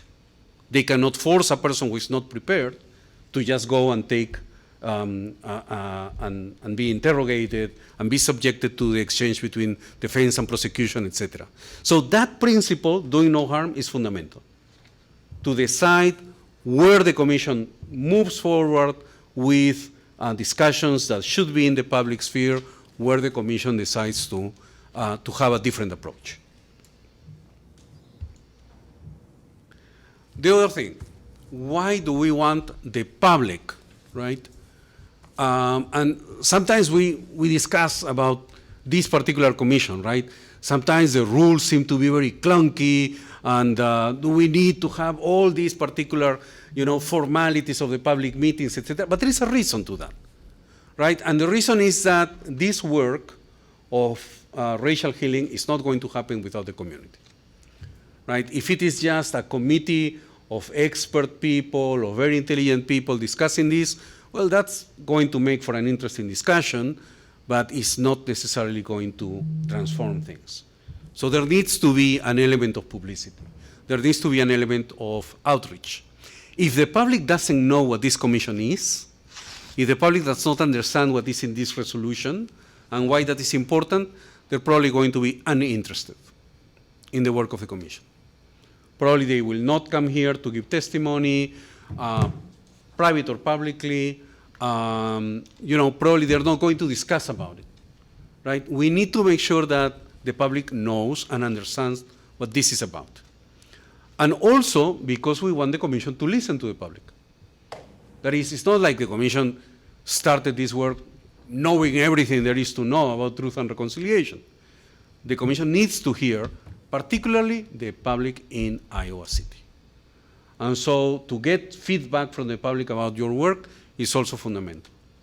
And then finally, the commission is going to publish a report at some point. The commission is going to give reports to the city council. Okay, that needs to be amplified. The public needs to hear about it. So it's not just something that some secret, abstruse institution created. No, this is public work in essence. And so we go to what kind of public activities a Truth Commission does. That picture there was taken in my country, in Peru. So this is an actress who is personifying the relatives of the persons who were missing in the armed conflict in Peru, the women who seek for the missing, for the disappeared. And what she is doing there is she's walking through the open air markets in a town in Peru to call the attention of the people to the fact that the Truth Commission was created and that we were going to have activities in that city. So actresses and actors started to do this, right, to disrupt the normal life with performances of this type, and then the commission would come and distribute information so that everybody would hear, would know about what was going on, and then people would hopefully participate in our activities. Now, this is just a little example. So what kind of activities a Truth Commission does? And then again, according to your mandate, the commission can do educational outreach, educational activities. It has to reach out to people to learn about the issue we're talking about. In this case, racial injustice. So there needs to be educational work on that, so that people, for example, share the same language to talk about these issues, understand why is it that the commission was established, participate with their own experiences, with their own ideas. 2, media strategy. So how do we make sure that the media in our community covers this appropriately, right? When you look at the coverage in Iowa City about the Truth Commission, it's typically about political confrontations around the concept of a commission or the functioning of a commission. But there's not typically a lot of information about what is the commission supposed to achieve, right? So really, that kind of coverage is only interesting for those who really already know a lot, or know the persons involved, or want to follow the nitty-gritty of local politics. right? But I suggest that it is important to provide media with constant information about what you are doing, what you are here for, so that the coverage becomes more educational, more useful. And then the famous public hearings. The public hearings are typically not, again, I am generalizing, not all commissions working exactly the same way. But typically, public hearings have different types. Commissions have organized hearings to receive information in different ways and with different foci, if you want. One type of public hearing is a hearing for institutions. So the commission, for example, cites the one institution, let's say the Department of Police, to have a dialogue, to pose questions, to have a public discussion about issues that are of interest for the community. That's what it's typically called an institutional hearing. To give you an example, the South African Truth and Reconciliation Commission had a number of institutional hearings according to professions. So, for example, they invited medical doctors to talk about how health care was administered and how it was used during apartheid in South Africa, and what responsibilities, if any, fell on the shoulders of doctors and medical personnel during apartheid.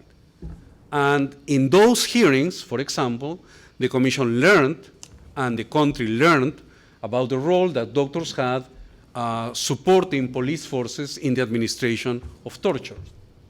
Right? So that's one example. An institutional hearing is not a hearing on a person, it's not a hearing on an individual or a victim, it's a hearing on an institution. In that case, healthcare in South Africa during apartheid. So that is a possibility, that is something that needs to be examined. Second, hearing for survivors. Some commissions call it victim hearings, some commissions call it survivor hearings, there are different names, but the question is hearings for persons who want to talk about what happened to them, who want to share their experiences of being harmed and traumatized. Right? Why would that happen? Well, because as Melinda was explaining, speaking, discussing, talking is a form of therapy, is a form of processing trauma, right? And so there are victims, there will be victims and survivors who want to talk, who want to give testimony. So that's the second kind of hearing that we call survivor hearings. The third one is that some commissions have conducted hearings for people who actually perpetrated crimes, caused harm. And this is, of course, very complicated because it has legal consequences, right? So this has happened typically in cases where the crime had already been punished, had already been sentenced. So in the Truth Commission in my country, in Peru, the commission accepted the testimony and publicized the testimony of leaders of terrorist organizations, but they gave that testimony while serving their sentence. But they wanted to talk. They wanted to discuss what was going on and what had happened and why did they do what they did. They wanted to talk about that. But that didn't change the fact that they were already sentenced. And the commission could hear that information and the public could hear that information without affecting the law because they had already been sentenced. Another case is places where you have an amnesty existing, where you have already certain immunities. So people who talk are not going to be affected by what they say. So I'm going to show you later an example of a truth commission in Brazil. In Brazil, there was a military dictatorship, there were acts of torture, executions, a number of horrific crimes, but the government of Brazil, many years ago, dictated an amnesty, so that all the people who committed those crimes are immunized from prosecution. Given that there is an amnesty, some of those perpetrators came to the Truth Commission of Brazil and talked about what they had done. which is terribly problematic, of course. The problematic thing there is not the commission, it's the fact that there is an amnesty, right? But it is interesting to mention, I'm not saying that this is going to happen here, but it's interesting to mention that some commissions, and I'm talking national commissions, commissions of countrywide level, have conducted hearings of perpetrators. But again, it has happened in those two situations, when the question of criminal prosecution was out of the question, either because the person was already in jail or because the person was immunized for prosecution. So those are the three types of hearings that we have seen in truth commissions in the last few decades: institutional hearings, survivor hearings, perpetrator hearings. Let's talk about hearings for institutions for a minute. This is a photo of a hearing conducted by the Truth Commission of Colombia with members of the armed forces, quite obviously. No? And this is significant because, of course, Colombia had an armed conflict between the state and guerrilla groups. So the Commission has had hearings for the guerrilla groups and has had hearings for the armed forces. This is a photo of a discussion and dialogue with the armed forces. So these institutions are at the center of the mandate of the Commission.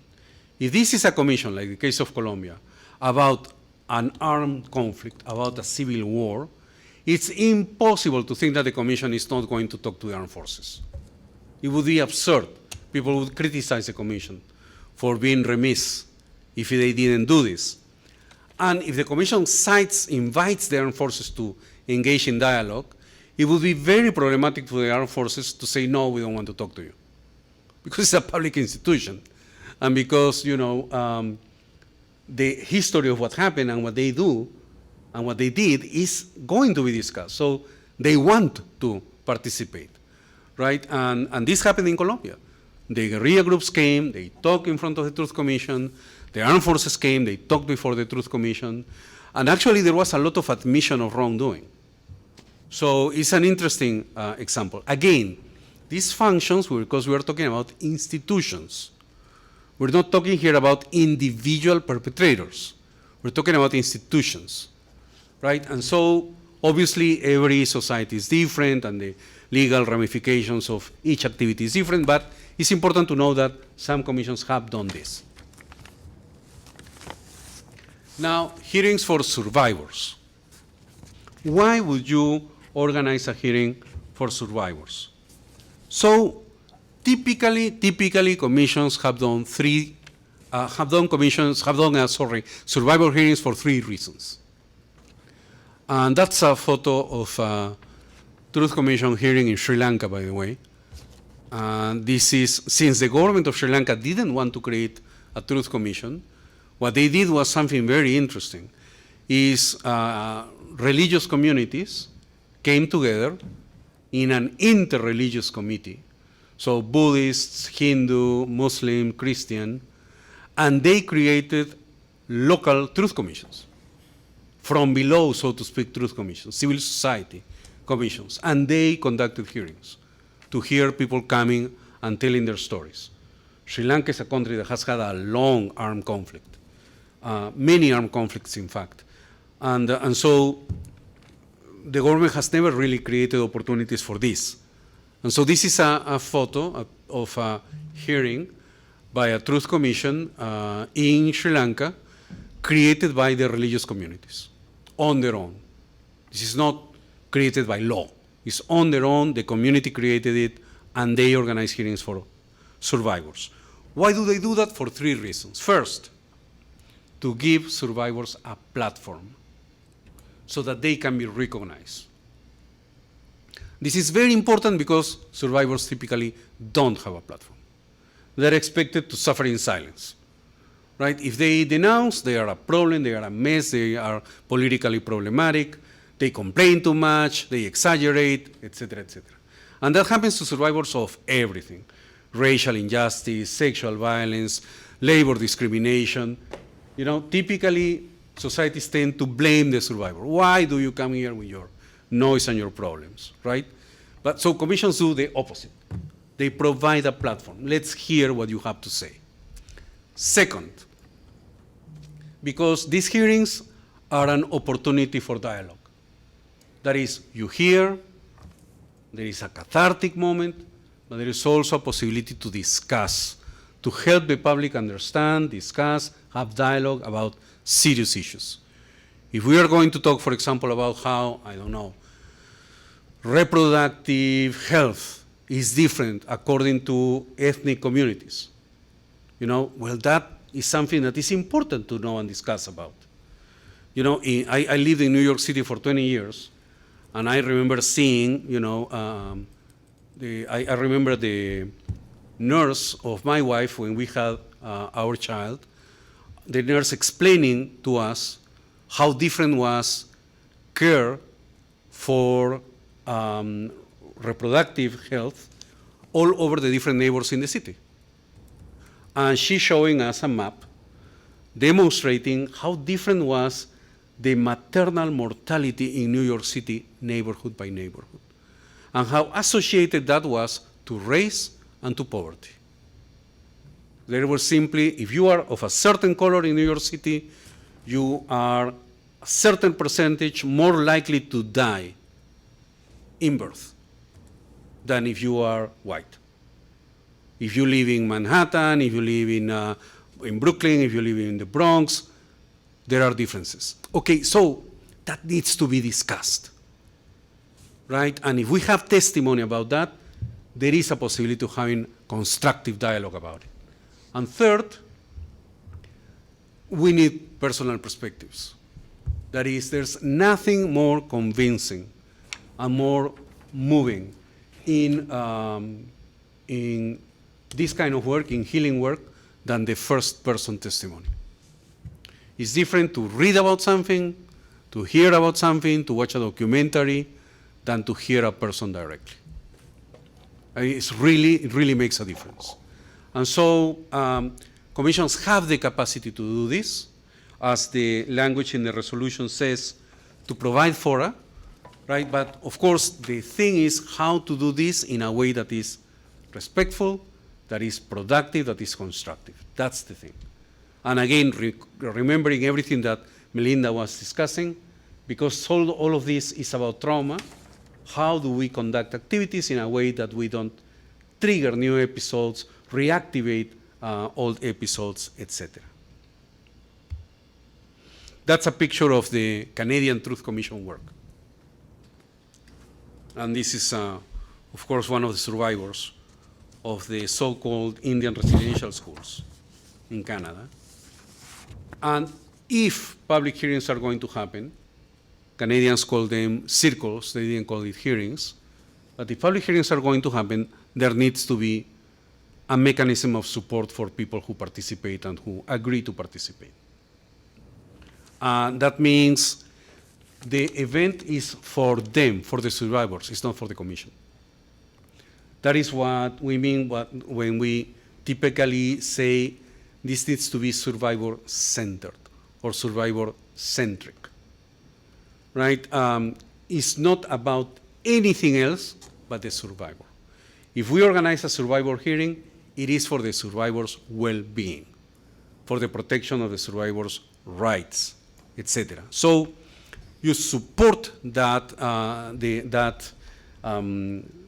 survivor-centeredness by ensuring that they have accompaniment, that they have someone with them. Typically in hearings, you have survivors coming to testify with their family, with psychosocial support, with the help of the commission, with religious leaders, authorities. They are not alone. That's the point. It's not like what would happen in a court of law, right? When the person who is giving testimony is alone in the lectern, subject to interrogation. This has to be different. It's not a judicial process. Because it's not a judicial process, you have more capacity to be creative in terms of how do you do this. And the other important thing, follow up. What happens after the event? Let's say that you have a wonderfully interesting hearing, people were moved, it was cathartic, people discussed, but then you don't go back to these persons again for months and months. You need to check in. You need to check in with people who accepted to come and participate in these events with you. The commission has a responsibility to make sure that the process is longer than just the event. And so, am I going too fast? Are people tired? Are there questions? Should everyone stand up for a second? Let's do it, because I'm perceiving a little bit of fatigue, and it's also, Yeah, The- you have some time, so. oh, and we have an Amber Alert, so please, let's look at that. Wow, that's scary. Jesus, that's scary, yeah. All right. Okay, thank you. Let's go back. Eduardo, you're kind of making me realize something when you show these, Please go ahead. when you show these things, you know, I'm pretty confident that, you know, when I look at this Bushy having a hard time, I'm sure she probably had something to share. I'm pretty confident she's a survivor of boarding schools and the assimilation policies and the termination policies. And, I'm pretty confident that, you know, she probably received more medicine than a hug, Yeah. you know, and I'm really confident that, that when they left wherever they're at here, they probably went into ceremony. So one of the things that you're helping me realize in this is, you know, and we didn't see that far because we're only called upon to do a certain amount for the TRC to move forward. But I'm also realizing, just to put it out there, that for the indigenous community that's going to come and testify, well, there's a way that we do these things, and I don't know if that way is around here. I don't think. Is there a sweat lodge around here, Maria? Right. Nope.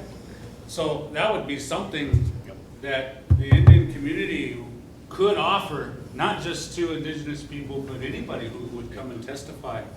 You know, I'm realizing you're gonna need that. Yep. Absolutely. So I think we can see it. At least you want to keep standing. I'm fine with that. Yeah, thank you for that.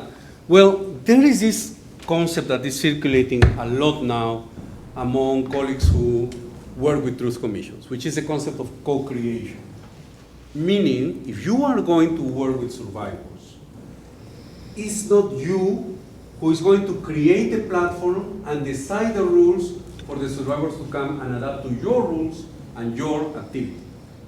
You have to work with survivors from day one so that they decide with you how is this activity going to look like, how is it going to evolve, what is going to happen, what are the rituals, what is the mechanism, right? And so that in itself, having that participation on day one also has value, also has healing value, right? So in this case, for example, in the case of the Commission of Canada, they did that.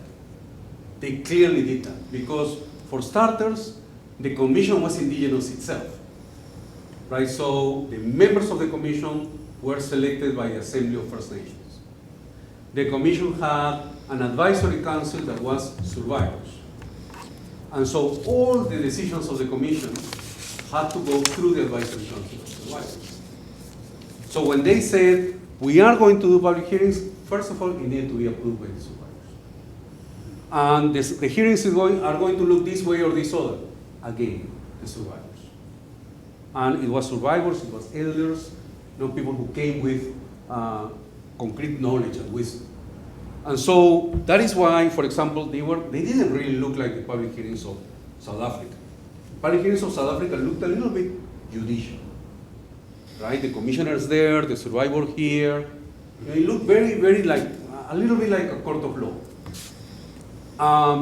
The hearings in Canada were completely different. There were circles, for starters. Yeah.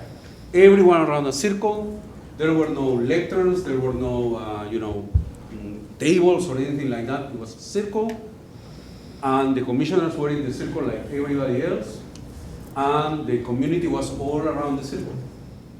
It was a concentric space. And the hearing and the testimony happened in that way. So it was less formalized than your typical court of law hearing, Yeah. right? But certainly it looked very different.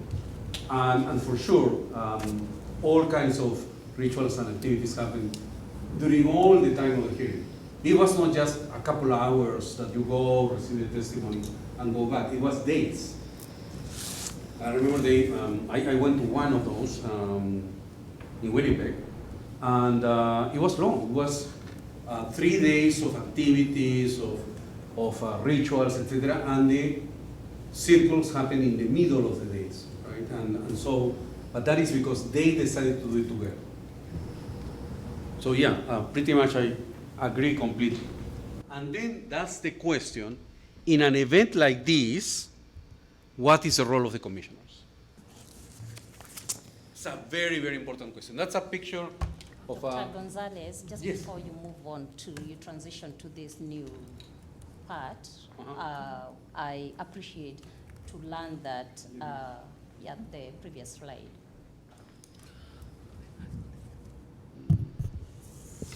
About Can you talk in the microphone, please? Thank you.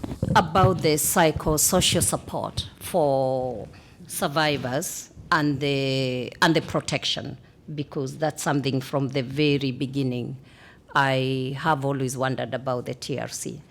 And then you talk of survivor-centered, and Manape has, and you guys have brought in about the Canadian TRCs and the cultural sensitivity in those. So thank you for bringing those two aspects as we go into truth-telling and working with that as we work with our own TRC in Iowa City. Thanks. We have another commissioner. Have you experienced dealing with retaliation with the survivors? Retaliation. And can you speak on how they were protected, or what methods you put in place to protect them? Yeah, so that depends a lot on each situation. When I worked in the Peruvian Truth Commission, my role was precisely victim protection. Okay. So, so first of all, the commission didn't invite persons to testify if the commission had an understanding that the person would be subject to retaliation. So why put a person in risk for a hearing?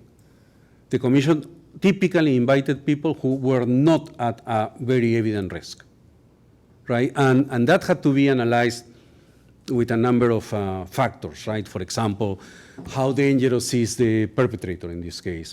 I mean, sometimes the perpetrator was dead already, right? Because these things happened years and years ago. In that case, there is no immediate danger. But is the perpetrator around? Is the perpetrator in jail? Was the crime a very serious crime? When did it happen? How did it happen, etc. So with those criteria at hand, right, we typically went for cases of low risk. We didn't want to run an unnecessary risk. The other thing is, though, that we discovered that even people who are objectively at low risk can believe that they are at high risk because of trauma. So we had a few cases where we had survivors who came to talk about something that had happened in their lives and would say that they were being followed, for example.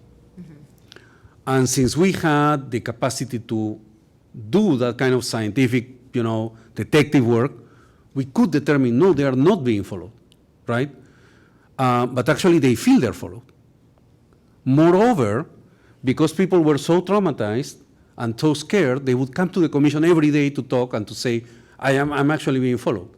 And by doing that, they were putting themselves at risk, because if you have, I don't know, intelligence services or bad guys around, why is this guy going to the commission every day?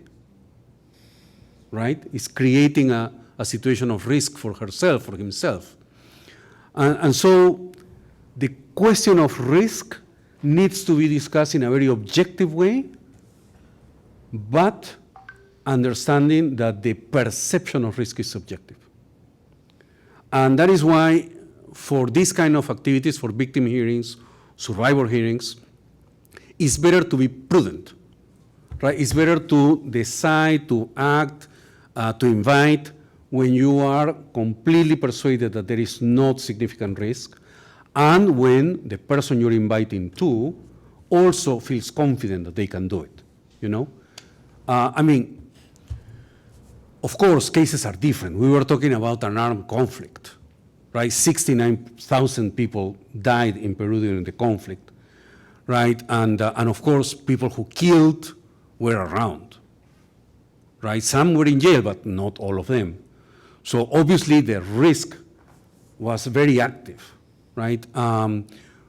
You guys need to assess in terms of the topics that are in your table, right? That can be, you know, mistreatment in school, can be housing injustice, discrimination, redlining, labor discrimination, etc. Where are the risks? Where is the limit so that you can safely invite people to talk about their experiences without putting them at risk of, as you say, some retaliation, right? Because the retaliation may not be severe, but perhaps there is retaliation anyway. You don't want any kind of retaliation, right? That's the point, right? So let's go to the next one. I think this has been a very interesting conversation on this point. But the next one is very interesting because it's about you, it's about the commissioners. So what do the commissioners do in a hearing? What are the commissioners there for? And that's a picture of the Truth Commission of Mali. They recently finalized their work. And so the commissioners needed to decide what they were supposed to do at the hearing, during the hearing itself. And because people are so influenced by the justice mechanism, some commissioners thought that the role was to interrogate. You know, I mean, the model of what a prosecutor does, right? And they were commissioners saying, well, but the victims sometimes are not clear when they tell their stories. You need to keep asking them, or, you know, or how do you believe what they are saying? And so there were commissioners who really wanted to be some kind of a prosecutor, right? And luckily, I think most of the commissioners had a different approach. This is not a judicial process. We are there to listen, not to ask, not to interrogate. We're there to listen. So our role is probably we're going to be silent. But just being silent, inviting someone to talk, thanking someone for their courage and their generosity coming here, that is our role. And this is what this commission did. You know, so the commissioners gave themselves space to be persons, right? Not just a role. So this is a commissioner who felt genuinely moved by what she heard. She goes, she talks to the victim, embraces the victim. All that really happened authentically, in a genuine way. Because the role of the commissioners was not, again, kind of a prosecutorial role. This, again, this is not a court of law. No one is going to be sentenced to jail because of this, right? Therefore, this is to examine the facts, to listen to the facts and to discuss, to recognize so that we can keep moving, right? But because of that, right, we have more space to think what are we doing in the hearing. Another thing that is important, the hearing is for the survivors. It's not for the commissioners. That's another very important thing, right? Because truth commissions everywhere, and this is not an exception, are made by a process of selection because the community believes that the commissioners know something, have a leadership. And so a commission is a group of leaders. And so it's very natural that they will want to talk, that they will want to intervene, that they will want to lead the discussion, right? But the hearing is not the place to do that. The hearing is a place for the survivors.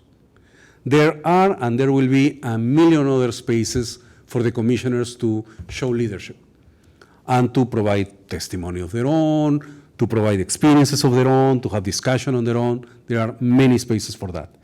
But the hearing is survivor-centered, right? So what typically you have seen in hearings like that in Canada or this one in Mali is people listening and commissioners being there to listen, to support. Question. Yes. In the event that there's the threat of security of a person, fear and trauma and other things is so high that they cannot actually avail themselves to the public. I know you talked about providing a safe place. Yep. How do you report their concerns, fears, and other things in the document to protect them? Because actually what we want to do is for the public to hear these voices. Mm-hmm. Some get healed from hearing those voices. Some get healed from reading the document. Mm-hmm. In the beginning, when you started the process of the TRC, the first thing I looked for was literature on this, and I went to the Canadian report. I have those 3 volumes. Mm-hmm. I've been looking at them, and I see how sensitive, difficult it is. Ours is slightly different, and there are going to be folks who probably won't want to show their face. They fear either they had some contact with somebody somewhere, mm-hmm. and they need to be protected. Yep. Yet at the same time, so I know maybe I'm going ahead of what you want to talk about, striking that balance, mm-hmm. without losing the intensity of the voice. Correct. That actually will be reaching a point of mood where actually it provides the healing. Yeah. It's also important that it's not just the individual that we are healing. I know this goes to Linda's question. The other folks seeing these other things, I believe they are also getting healed, especially empathize. They say, that happened to me. Mm-hmm. So this has been happening to people. So that's the power of the evidence, the power of the data, and this goes to Commissioner Simon's issue. Yeah, that the more we gather this, those things will propagate to others in a way, but also striking that balance is my worry. Now, I think you hit the nail straight on the proverbial head here. That is, and in fact, I wanted to talk about that after this, precisely, right? Yes, this is in principle a public activity, but also, yes, there are issues that are going to be discussed that intrinsically pose a certain risk and are delicate and may belong to an aspect that has to be protected. Even in the case of the law that governs public events and public activities, there are exceptions, right? For example, Laura is here, she's a lawyer, she knows about this.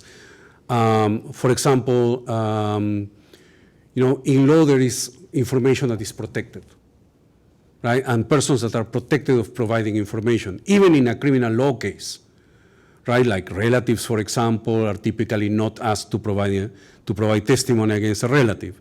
Or there is privileged information, the information that happens between a doctor and a person, a lawyer and a person, a confessor and a person. Those are typically protected. And truth commissions take that even a little bit farther, in the sense that truth commissions need to analyze and examine whether the information is going to be re-traumatizing. And truth commissions need to ask the person whether the person feels comfortable about talking about this. So it's not even just a list of things that already exist in law, but additional things. The commission needs to have an additional of care, right? And so providing opportunities for dialogue and to decide that certain elements are worth to be discussed and listened to, but not in public. which is what I think you referred to at the beginning by saying safe space. There needs to be a safe space. I totally agree with that. There are commissions, for example, and I'm talking about commissions in countries that had wars, that had to deal with the question of conflict-related sexual violence. And so commissions that had to organize hearings about sexual violence in conflict. Because it's so stigmatizing and because victims are blamed by the community for what happened to them, but victims still want their day in the commission, they needed to find a balance. So how do we do this, providing the opportunity that survivors want, but at the same time protecting the survivors from, very clear possibilities of re-traumatization? Question. Yeah. Do you ever, does it ever get to the point where there's a prosecution that comes from somebody's testimony? Yeah, okay. We will continue. I'm taking note of that. Yeah. Just 3 minutes on the prairie, please. But so first of all, I think there is the need to have a procedure by which the commission decides before having a hearing whether the commissioners are going to hear this person in public or there are going to be some mechanism to receive information, receive statements in a direct way without a public. And I think Larry was mentioning this during his presence here. That is, at some point you are going to have interviews. You don't have to, you need to have all the public for an interview. Perhaps there are moments in which that is the most appropriate mechanism to receive information. But there may be cases in which persons who are in this situation, who are going to talk about something delicate, are in a public hearing and they want to say to you, listen, for what follows, I need a safe space. So some commissions, for example, and I'm talking about the cases of conflict-related sexual violence, have organized different answers to that problem. So one, to cut a public hearing and to have a private in-camera session.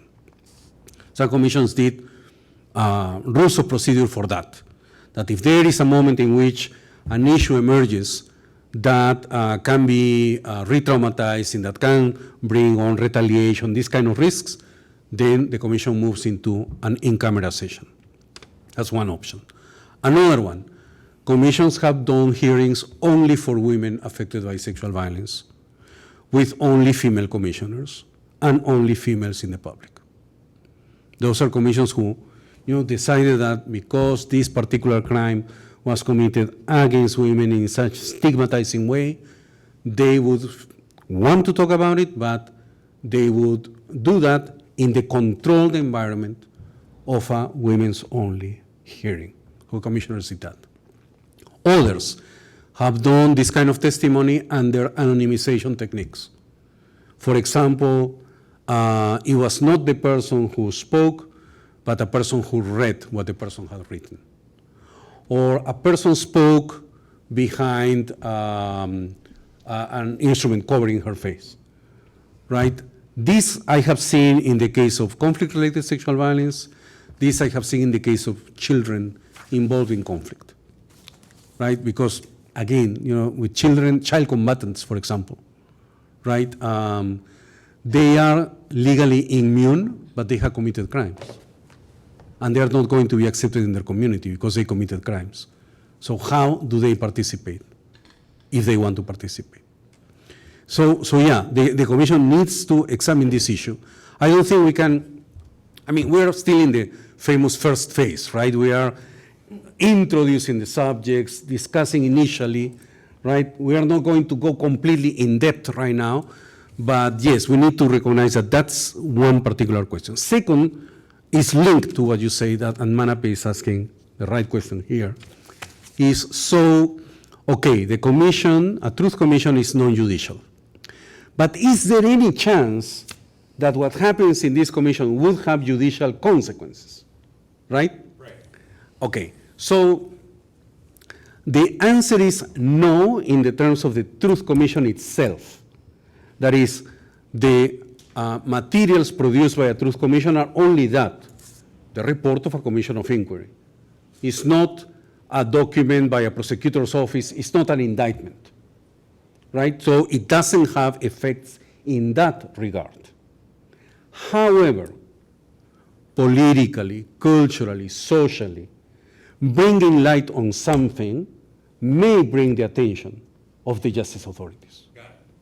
Right? So, and then I have examples too, right? So, in my region, in Latin America, right, you had situations where a dictatorship ended and people said, no, I mean, all those accusations about torture, disappearance, that's false, that never happened. That's propaganda of the opposition. That's not true, that never happened.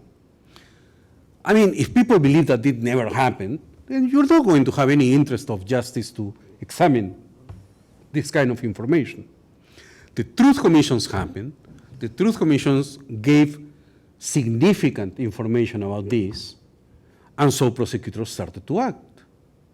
So in Chile, after a long military dictatorship, 17 years of military rule, there were people who agreed with the military and who thought that no, it was good. I mean, perhaps there were a few excesses, but nothing as serious as the opposition says.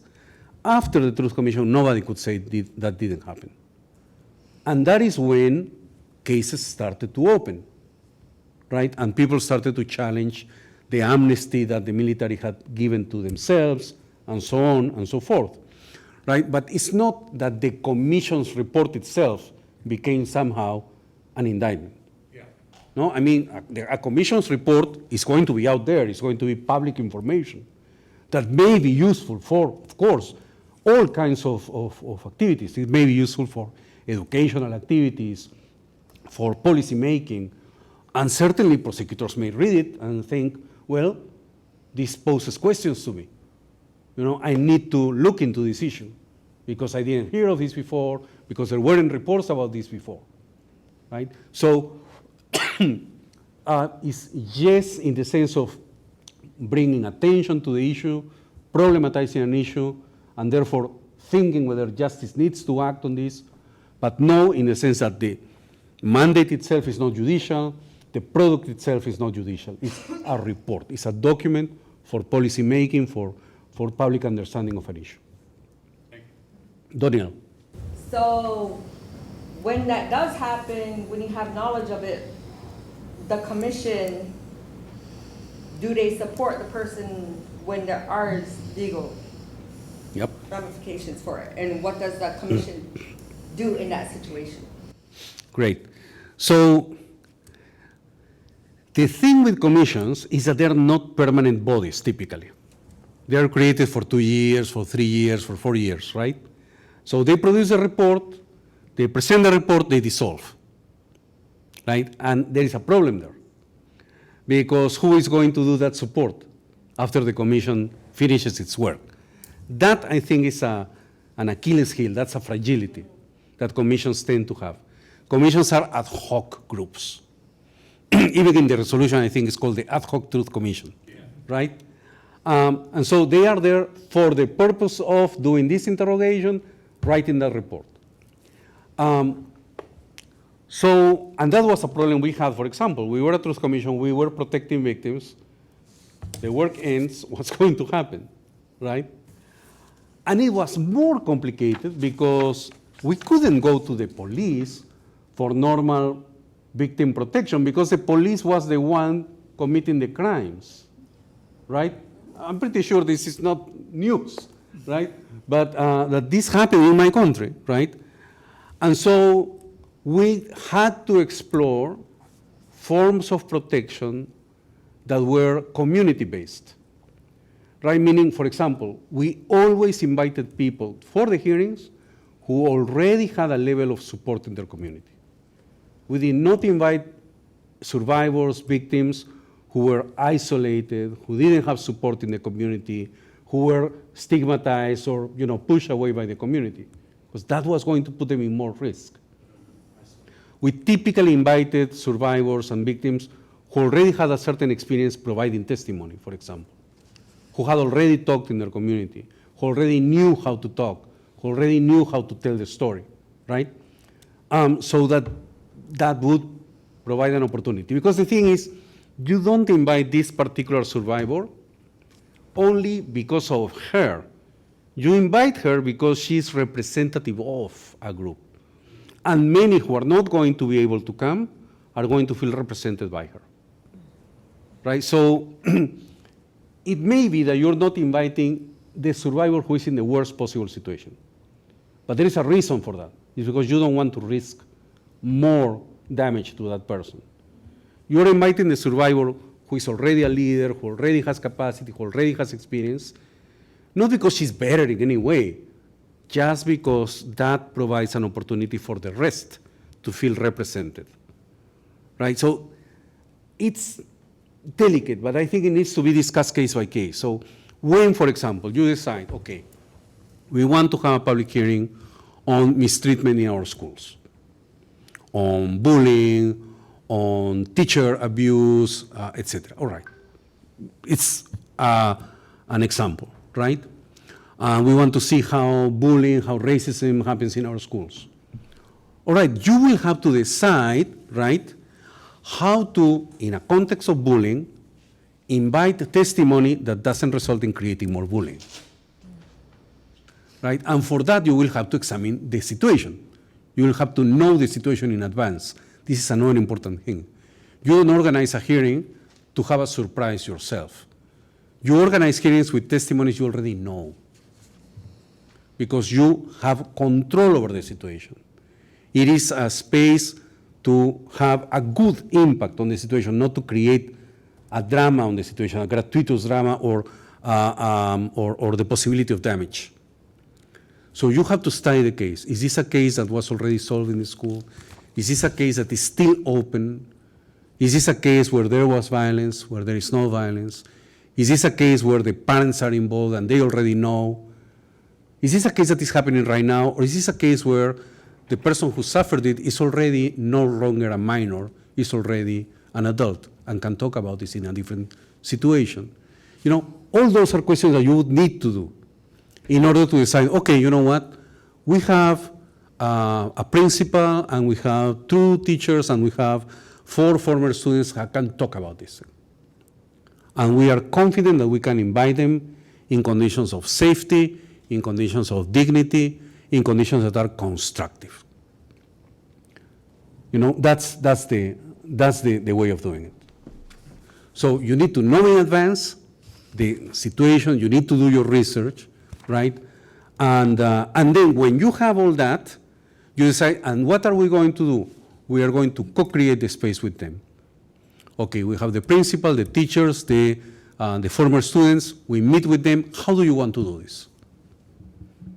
I mean, we are very thankful that you want to share this with the community, but how do we do it in a way that is constructive, right? And in a way that you feel safe, yes. So how do you balance, or how do you protect against disenfranchising a number of people with that approach? Because I'm imagining if we do the job correctly, the media is done right, the perception is it's a safe space, this is where harms can finally have some voice. Mm-hmm. But then we've so controlled the process that we have 5 perfect witnesses. Yeah. And all the other individuals who don't have a whole lot of support, who really want to come forward, we say, no, I'm sorry, you don't fit the pattern. You're not quite as representative as this other person. How do we do that? Yeah, you're right. I mean, look, I'm not going to lie, there's no perfect response to this, right? But what we have seen again and again in truth commissions is that spontaneity is not very good for survivors. I mean, sometimes commissions want to do this in an first come, first served, with precisely the idea that if we don't do it first come, first served, people are not going to come, we're just going to invite the people we know, and you know, many people are going to be left behind. But the reality is when that happens, and when it is completely spontaneous, and you don't have the capacity to establish certain parameters of protection. Right? If you have not heard what the person is going to say, for example, you are not prepared to respond. Right? You know, if you don't know the levels of fragility of a person or the level of resilience of the person, then again, you don't know how to support, right? And then the other thing is numbers. If you just open the door and everyone starts to come and give testimony in a completely spontaneous way, then with what capacity do you do follow-up, right? I mean, the risk is overwhelming. And you have to balance, the need to be inclusive, which is your concern here, right, against the requirement of protection, right? And hopefully, you will find what the balance is. I don't think it's a general rule that is always 50% of protection, 50% of representation. Depends on your situation. Also depends on the case. Perhaps it's different, this kind of balance, if you're going to be talking about, for example, health coverage across racial communities, and if you're talking police brutality, right? Probably it's going to look different. And you will have to decide. We can be a little bit more lenient here. We have to be very, very careful in this one, right? And that Mali and Truth Commission, for example, they were carrying out a Truth Commission in the middle of an actual conflict. The conflict's still going on, right? So, and they decided we're going to have 5 hearings, no more, which is little in the life of Truth Commissions. The Truth Commission of South Africa had 70 public hearings. They heard 1,200 people directly in public, 70,000 people in private. So this commission, the Malian commission said 5 hearings, each hearing 8 persons, 40 people. We're not going to hear more people than 40 in a public activity. Aside of that, they had 30,000 testimonies in private. But they decided to do this, and then they had to decide the topics. And they considered many topics, and they said, all right, it's going to be assassinations, torture, destruction of property, sexual violence, and crimes against children. And I mean, of a universe of topics, because there are many, many different crimes committed in that war that are still being committed. And then they had to decide the order they were going to do the meetings in, right? Because they said, we don't want to start with a hearing on sexual violence, because we want to get to that hearing when we completely know what we're doing. So they started with the hearing on assassinations, because those were very well-known cases. They invited people whose cases were already well-known by the public, but they wanted to listen to the relatives, right? And that was an excellent hearing. They got their legs going, and then they organized the other ones. This one, the hearing with women victims of sexual violence, that happened at the end. That was the 5th hearing, only when they were completely confident, right? So in your case, and this is what I would like to start discussing tomorrow, right, is you have already discussed with Larry a few topics that you think are important, right? And you said, I think, what do you say, housing, right? Well, 4 or 5 topics, okay.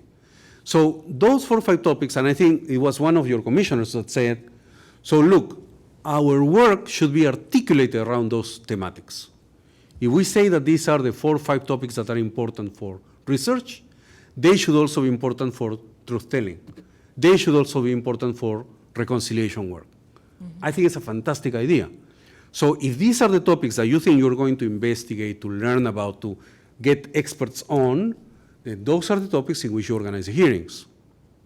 So you know what you're doing, right? And then comes the question of, okay, how inclusive, how careful are we in this particular event?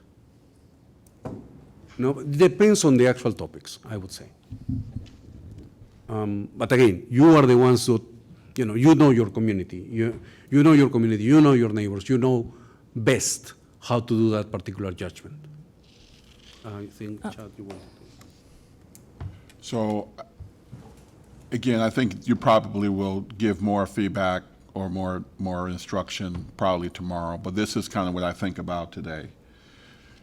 there is a part of it that's fact-finding that we said these things are important to us, and then we'll find out through the data whether it supports that there are issues in these given areas. Let's say we're mind readers and we can, and we find out that those are the areas.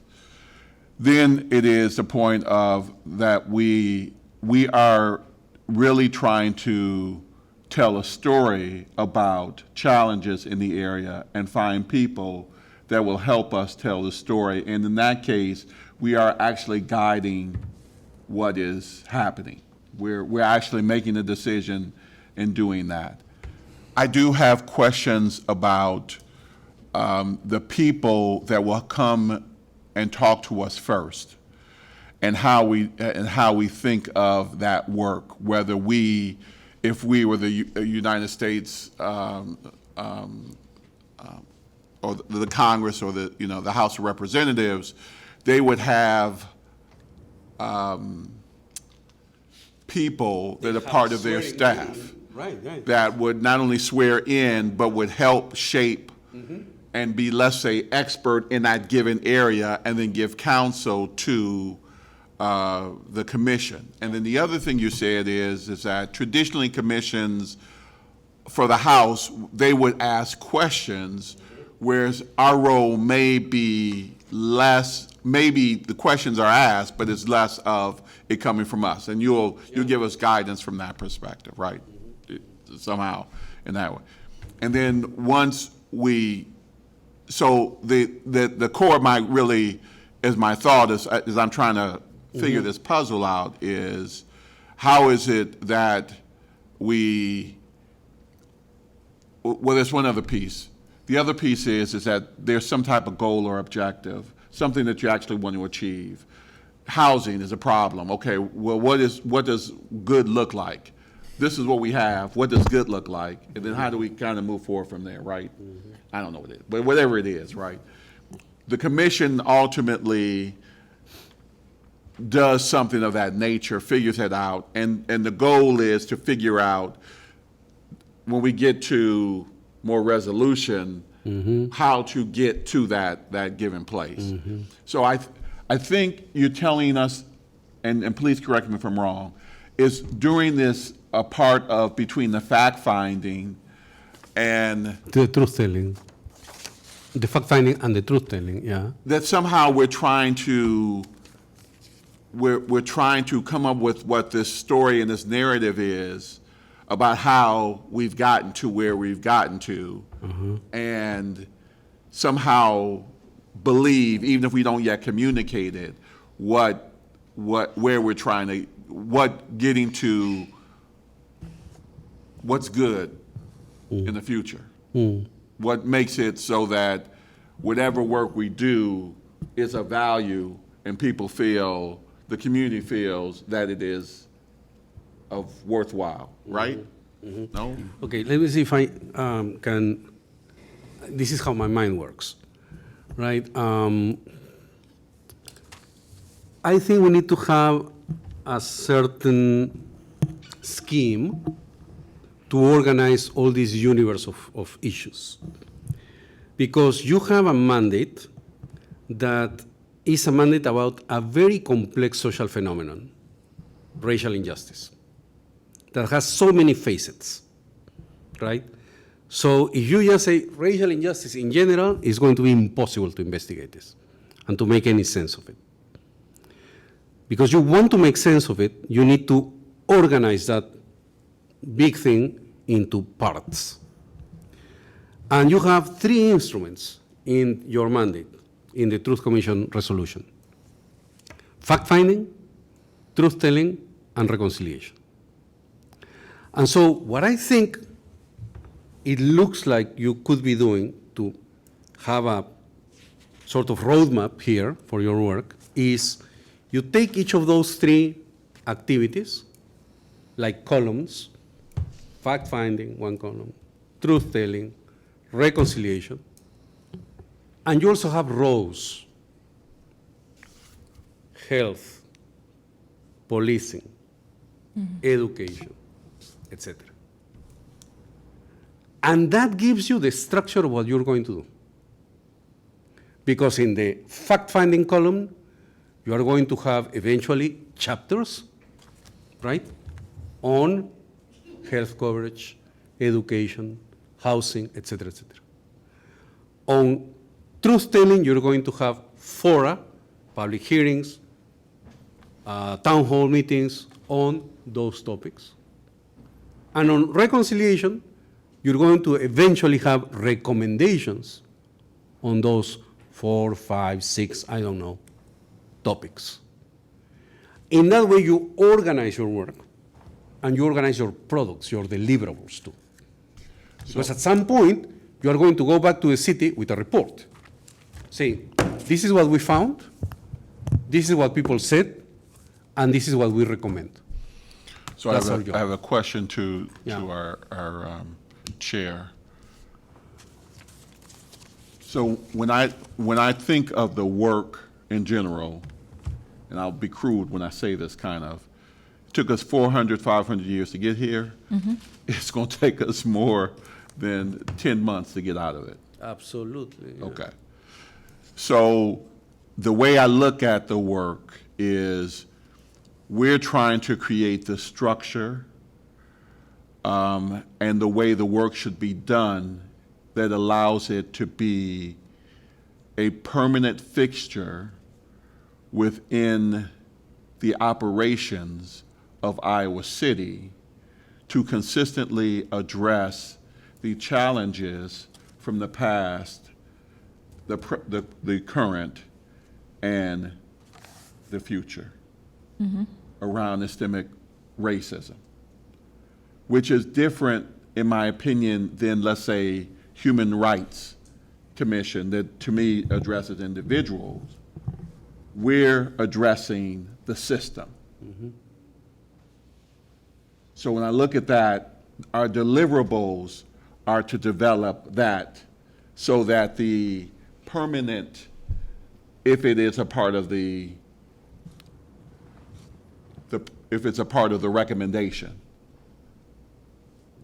that the permanent entity uses what we have built to start consistently fixing things, at least over the next 25 years. Is that? I think that makes sense. I hear what you're saying about the systemic part, but I feel like also the pieces we have to do individual work before we can get to the systemic. Is that what I'm understanding too? I think that's reasonable. And that's the method that we are discussing now, is what I'm hearing. Right. So to me, it's reasonable. It makes sense to me, right? Before you can get to you have to work with the people at where the people are at. Yes. Right. And then you can then move to the other things. But it's really the design of it all that we're trying to not just do, but we're trying to have live. I hear you asking the question. I think it's a great question, and I agree with you. I think we are moving in that direction, and we're discovering that answer right now. I don't think that this commission was created with that thought process. It was created with, we need to do something, we don't know how, but here we are. Correct me if I'm wrong, anyone else, but that's what I'm hearing. I think we are on the right path. And on the problem of reconciling individual and group issues, truth-telling and fact-finding, we can triangulate those at some stage. Because of issues of security, we can have a few, but we can support that problem with the data from the community. The Johnson County did a survey on health, Johnson County Health, on issues of police, health disparities, and other things, and racial disparities on these things. They have some data there. The problem is that it was not very inclusive. I looked at the survey. I didn't like it that much. And so we can use that part to support the problem. Here, we can, I'm missing the word, to dramatize the problem by putting numbers behind it. It's not only me complaining about this problem. Look at the survey in the population. They are doing this. And all these people can't come and talk. We've just given you a few voices of them. Well, then we move on to another area. it is not very difficult. That is how it is done. And there are going to be a few individual quotes from individual phrases from people, how they're hurt. And that must be supported. Otherwise, some people say, oh, it was just one individual. We have to support that. And that's what Larry talked to us about the last 3 weeks. And that's why I questioned whether we were going to have a community survey. And I think Larry posted that to the commission. Are you going to do it? The commission, I don't know. Me, I'm talking from the public. I'm not a member of the commission. The commission probably need to talk to Larry about that and whether the capacity is there or not. Or are you going to use secondary data from Johnson County, city commissions and those things to support that? But I'm afraid the questionnaire that was used there might not have some very important questions we are worried about here. So we might need our own questions, as a commission, and the public. And that one you get by hearing what people are complaining about out there. On Saturday, me and my sister there, we were in an African party. It was about immigrants. And there was a professor from the university. And there was, she was presenting and asking us questions about the community. She's doing research on the community, the problems we have. And she gave everyone opportunity to air their views. And one lady from Congo struck me by saying, you guys are using the wrong approach. She told the professor bluntly, you're using the wrong approach to engage us. You come with your questions, but you don't ask us how we feel. And you don't know the proper process of getting to us. So she told us, if you want to get to our people, you have to know our leaders. We don't just listen to anybody. We don't just trust anybody. So even when it comes to doing survey questions and other things like that, you are not going to use the random sampling, the standard things that we usually use in academics. You have to use a different process, and I think Eduardo knows about that. So we have to try these approaches. One big area that probably we are avoiding is the churches. She told us, look for our church leaders. They are the people who know our problems. When I have a problem, I go talk to the pastor. If I have a problem in my family or with the community, with the police or somebody, I talk to that. So we need to have those kind of information from those people, but we can dramatize them with the actual somebody coming and talking, like me, person talking about a problem. But behind me, there should be numbers supporting my problem. And there's no any other way of doing it except just that. I mean, I'm talking about efficiency in terms of time and resources. We have a deadline. So this should be done. And then the other question is, Edward, you talked about the report we are going to do. Who is going to design this? Is it the commission, some expert? Because you are giving us a lot of good stuff, but that they might be flying out, I'm afraid. So at what stage do we start compiling this report, the schedules and the tables? Should we start right now? Or is it somewhere? Me, I'm talking from the public. If it is not there, we should start right now. Yeah, as you inform us on the things to do, that's there. So which means I'm talking about there should be committees going on discussing these procedures and methods and how to put this. And anyway, that's sorry to talk for a longer time. Sorry about it, guys. No, correct. I think what we are doing here is finally visualizing how the commission is going to work, how the commission is going to discharge its task, right? And so, I mean, a few things that happen here. First, you are going to produce knowledge, but you're conscious that people learn in different ways. There are people for whom numbers, statistics, hard data are very important. And there are people who are not going to believe anything unless they see the numbers. And then you have on the other side, people for whom numbers are Sanskrit, right? Some abstruse language that they're never going to penetrate. But they want storytelling. And they learn by storytelling, by empathy, by identification. That happened to me too, right? That is why the commission has those two things. The commission has fact-finding and the commission has truth-telling, because both are ways to produce information in a way, in a manner that is going to serve the public. Because again, there will be sectors of the public who want the hard data, and there are persons that are going to have the storytelling as a form of learning.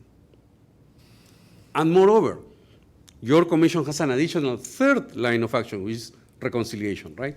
It's an additional way of looking into all this. But just to talk about those two, yes, those cover two different forms of knowledge and two forms of communication that are different. Now, how are you going to do this?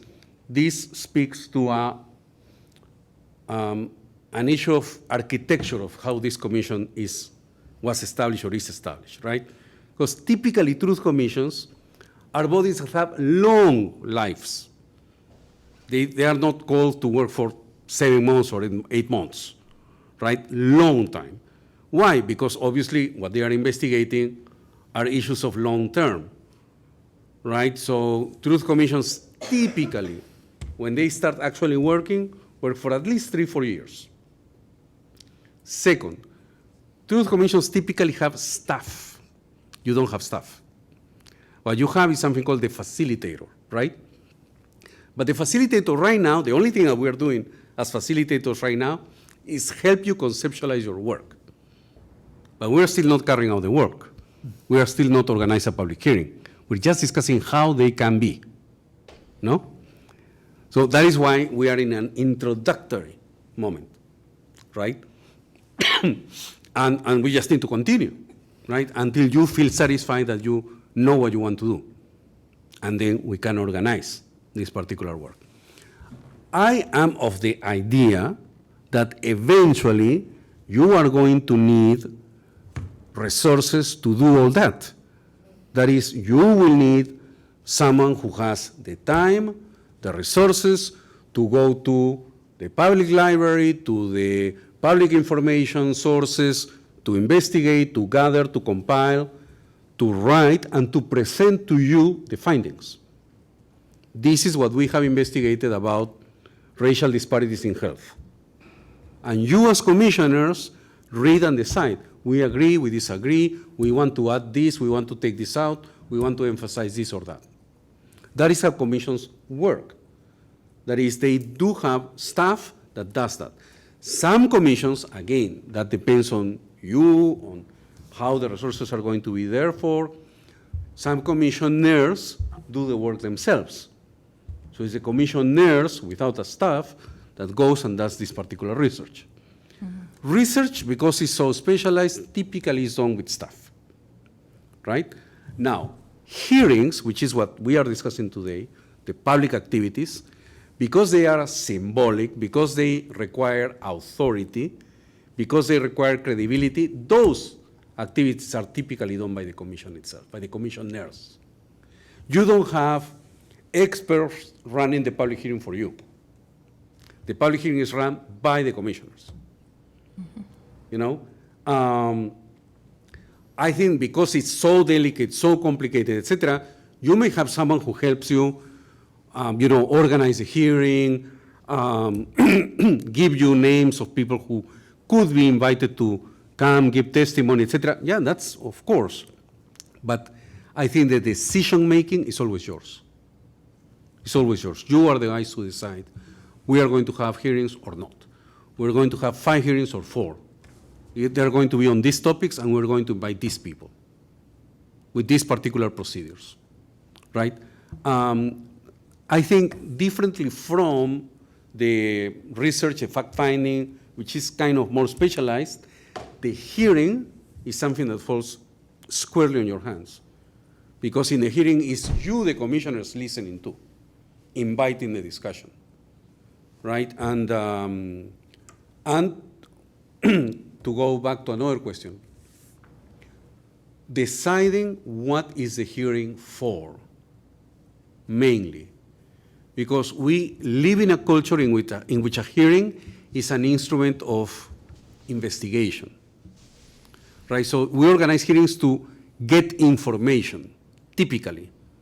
You know, that is, for example, a congressional hearing.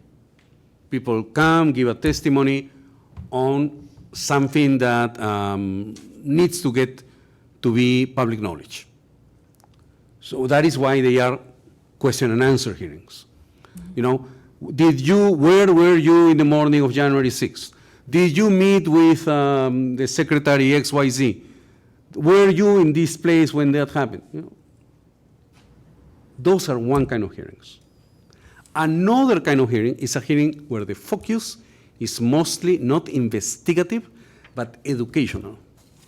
And, like, as in this case, healing, therapeutic, which is a hearing on where there's no question, is we are hearing to listen to you.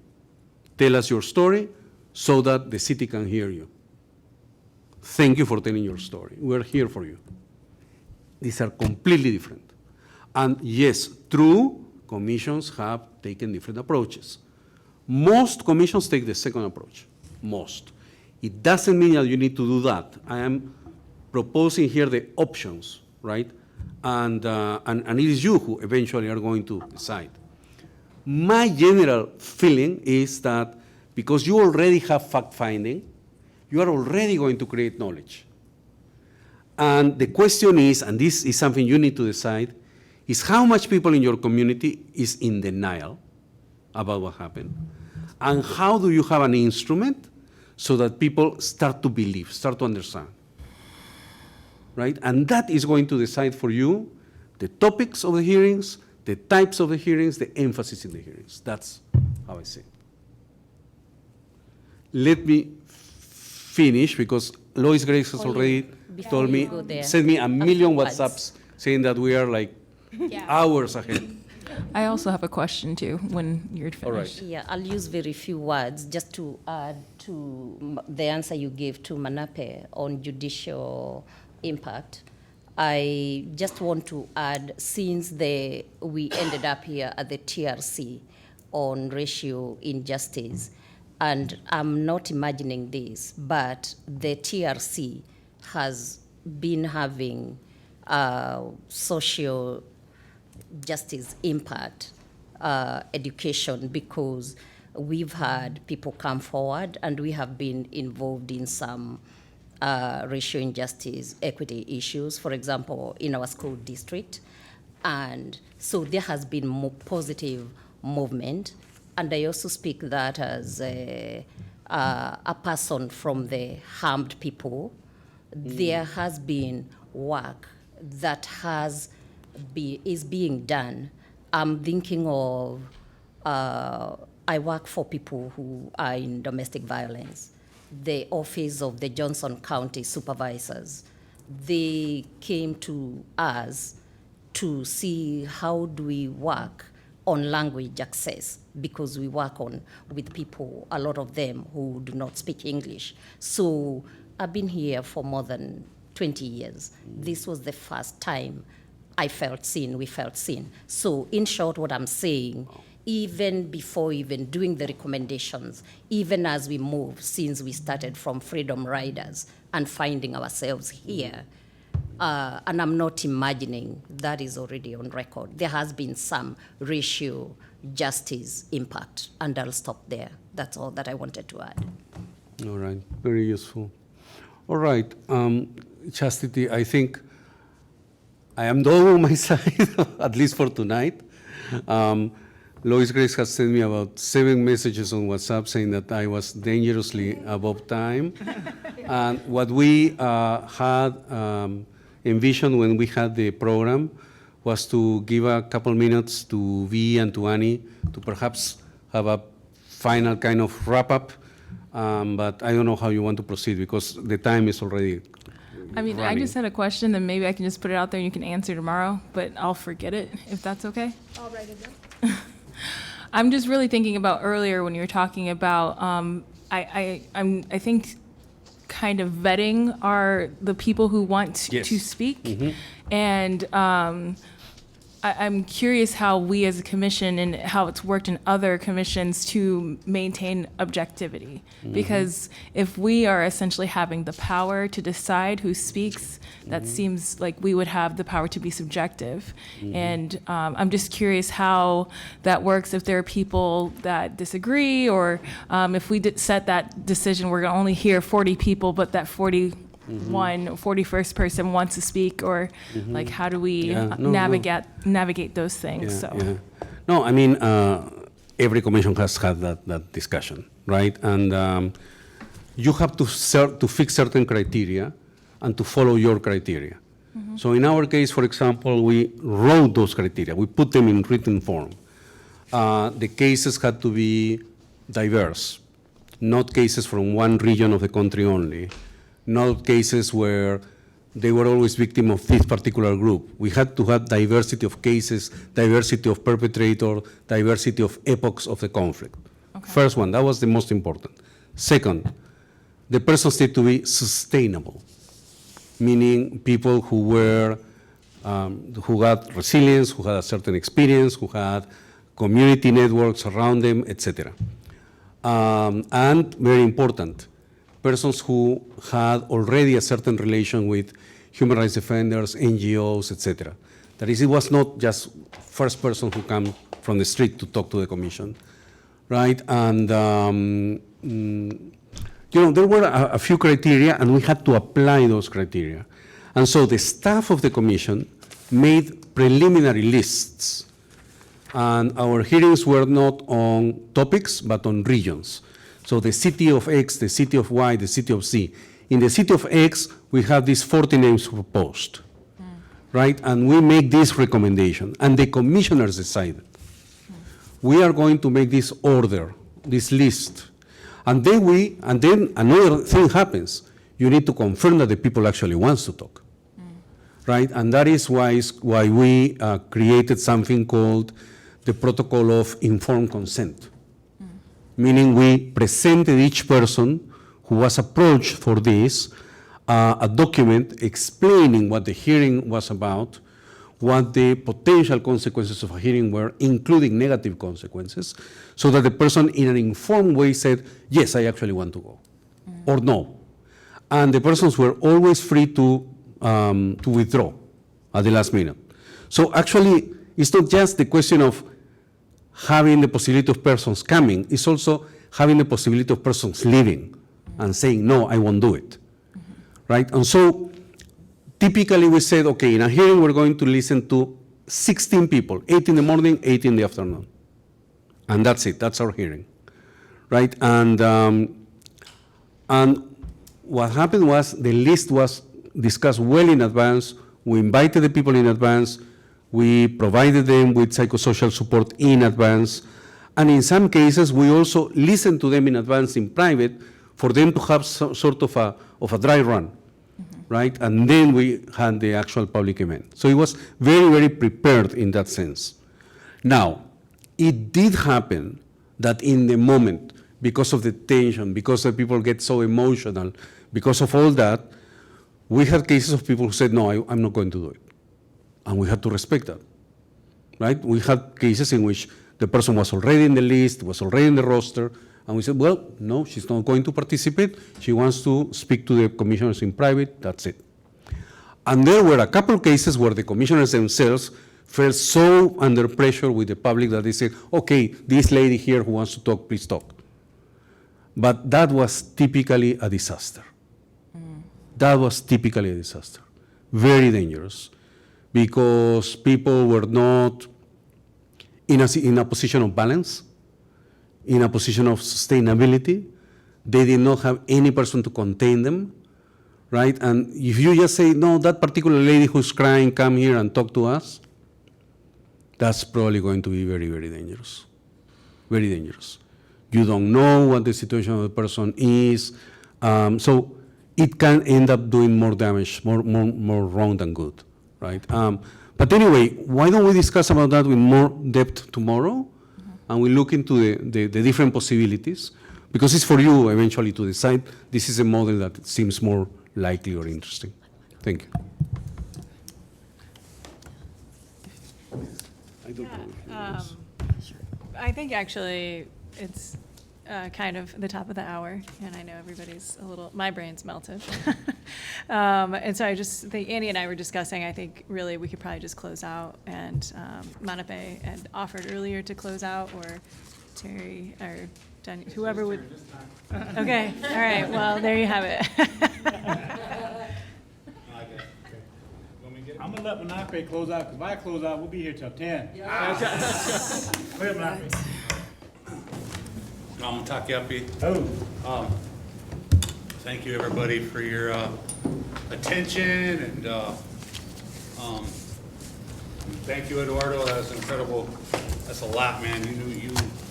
You've got some dynamics that, you know, even though I'm just a contributor to the, an advisor to the, commission, you presented some things that I didn't even think about, you know, and I can truly see the value of your experience and your research with South Africa and other countries.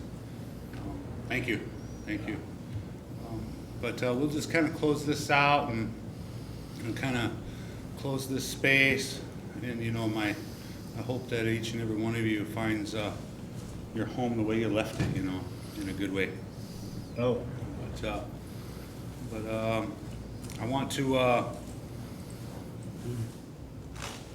to keep the medicine going. I don't want to close the whole thing out because we still got work to do tomorrow. So I want to encourage us. I want to sing a Buffalo Nation song just to kind of keep us going forward, keep us moving forward. And you know, whenever, if you guys don't know, when these big storms come,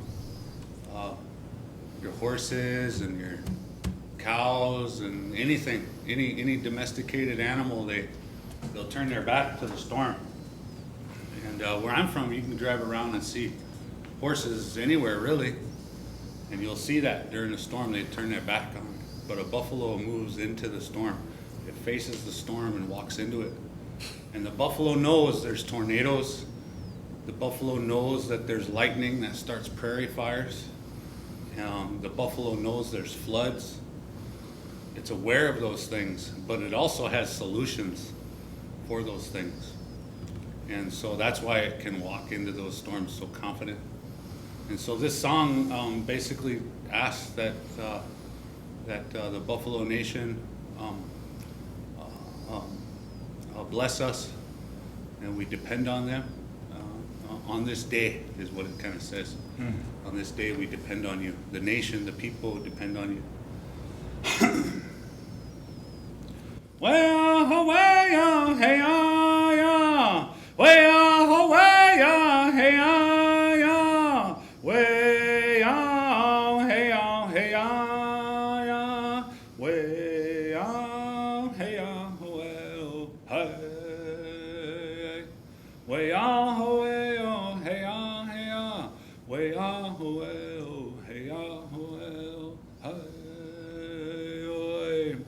Tataka oya teki ha ake oya teki wachini apaloyo hai ampe tukile wakacha chewaki elo namahuelo hai oi waya hawaya hey ya waya hawaya hey ya way out, hey out, hey out, way out, hey out, hey, way out, hey out, hey out, hey out, way out, hey out, hey, tataka oya teki ha, ake oya teki. Wachini apeloyo hai ampetu kile wakacha chewaki elo namahuelo hai oi amatakiase. Oh, thank you. Thank you. Let's walk into a storm. We're done.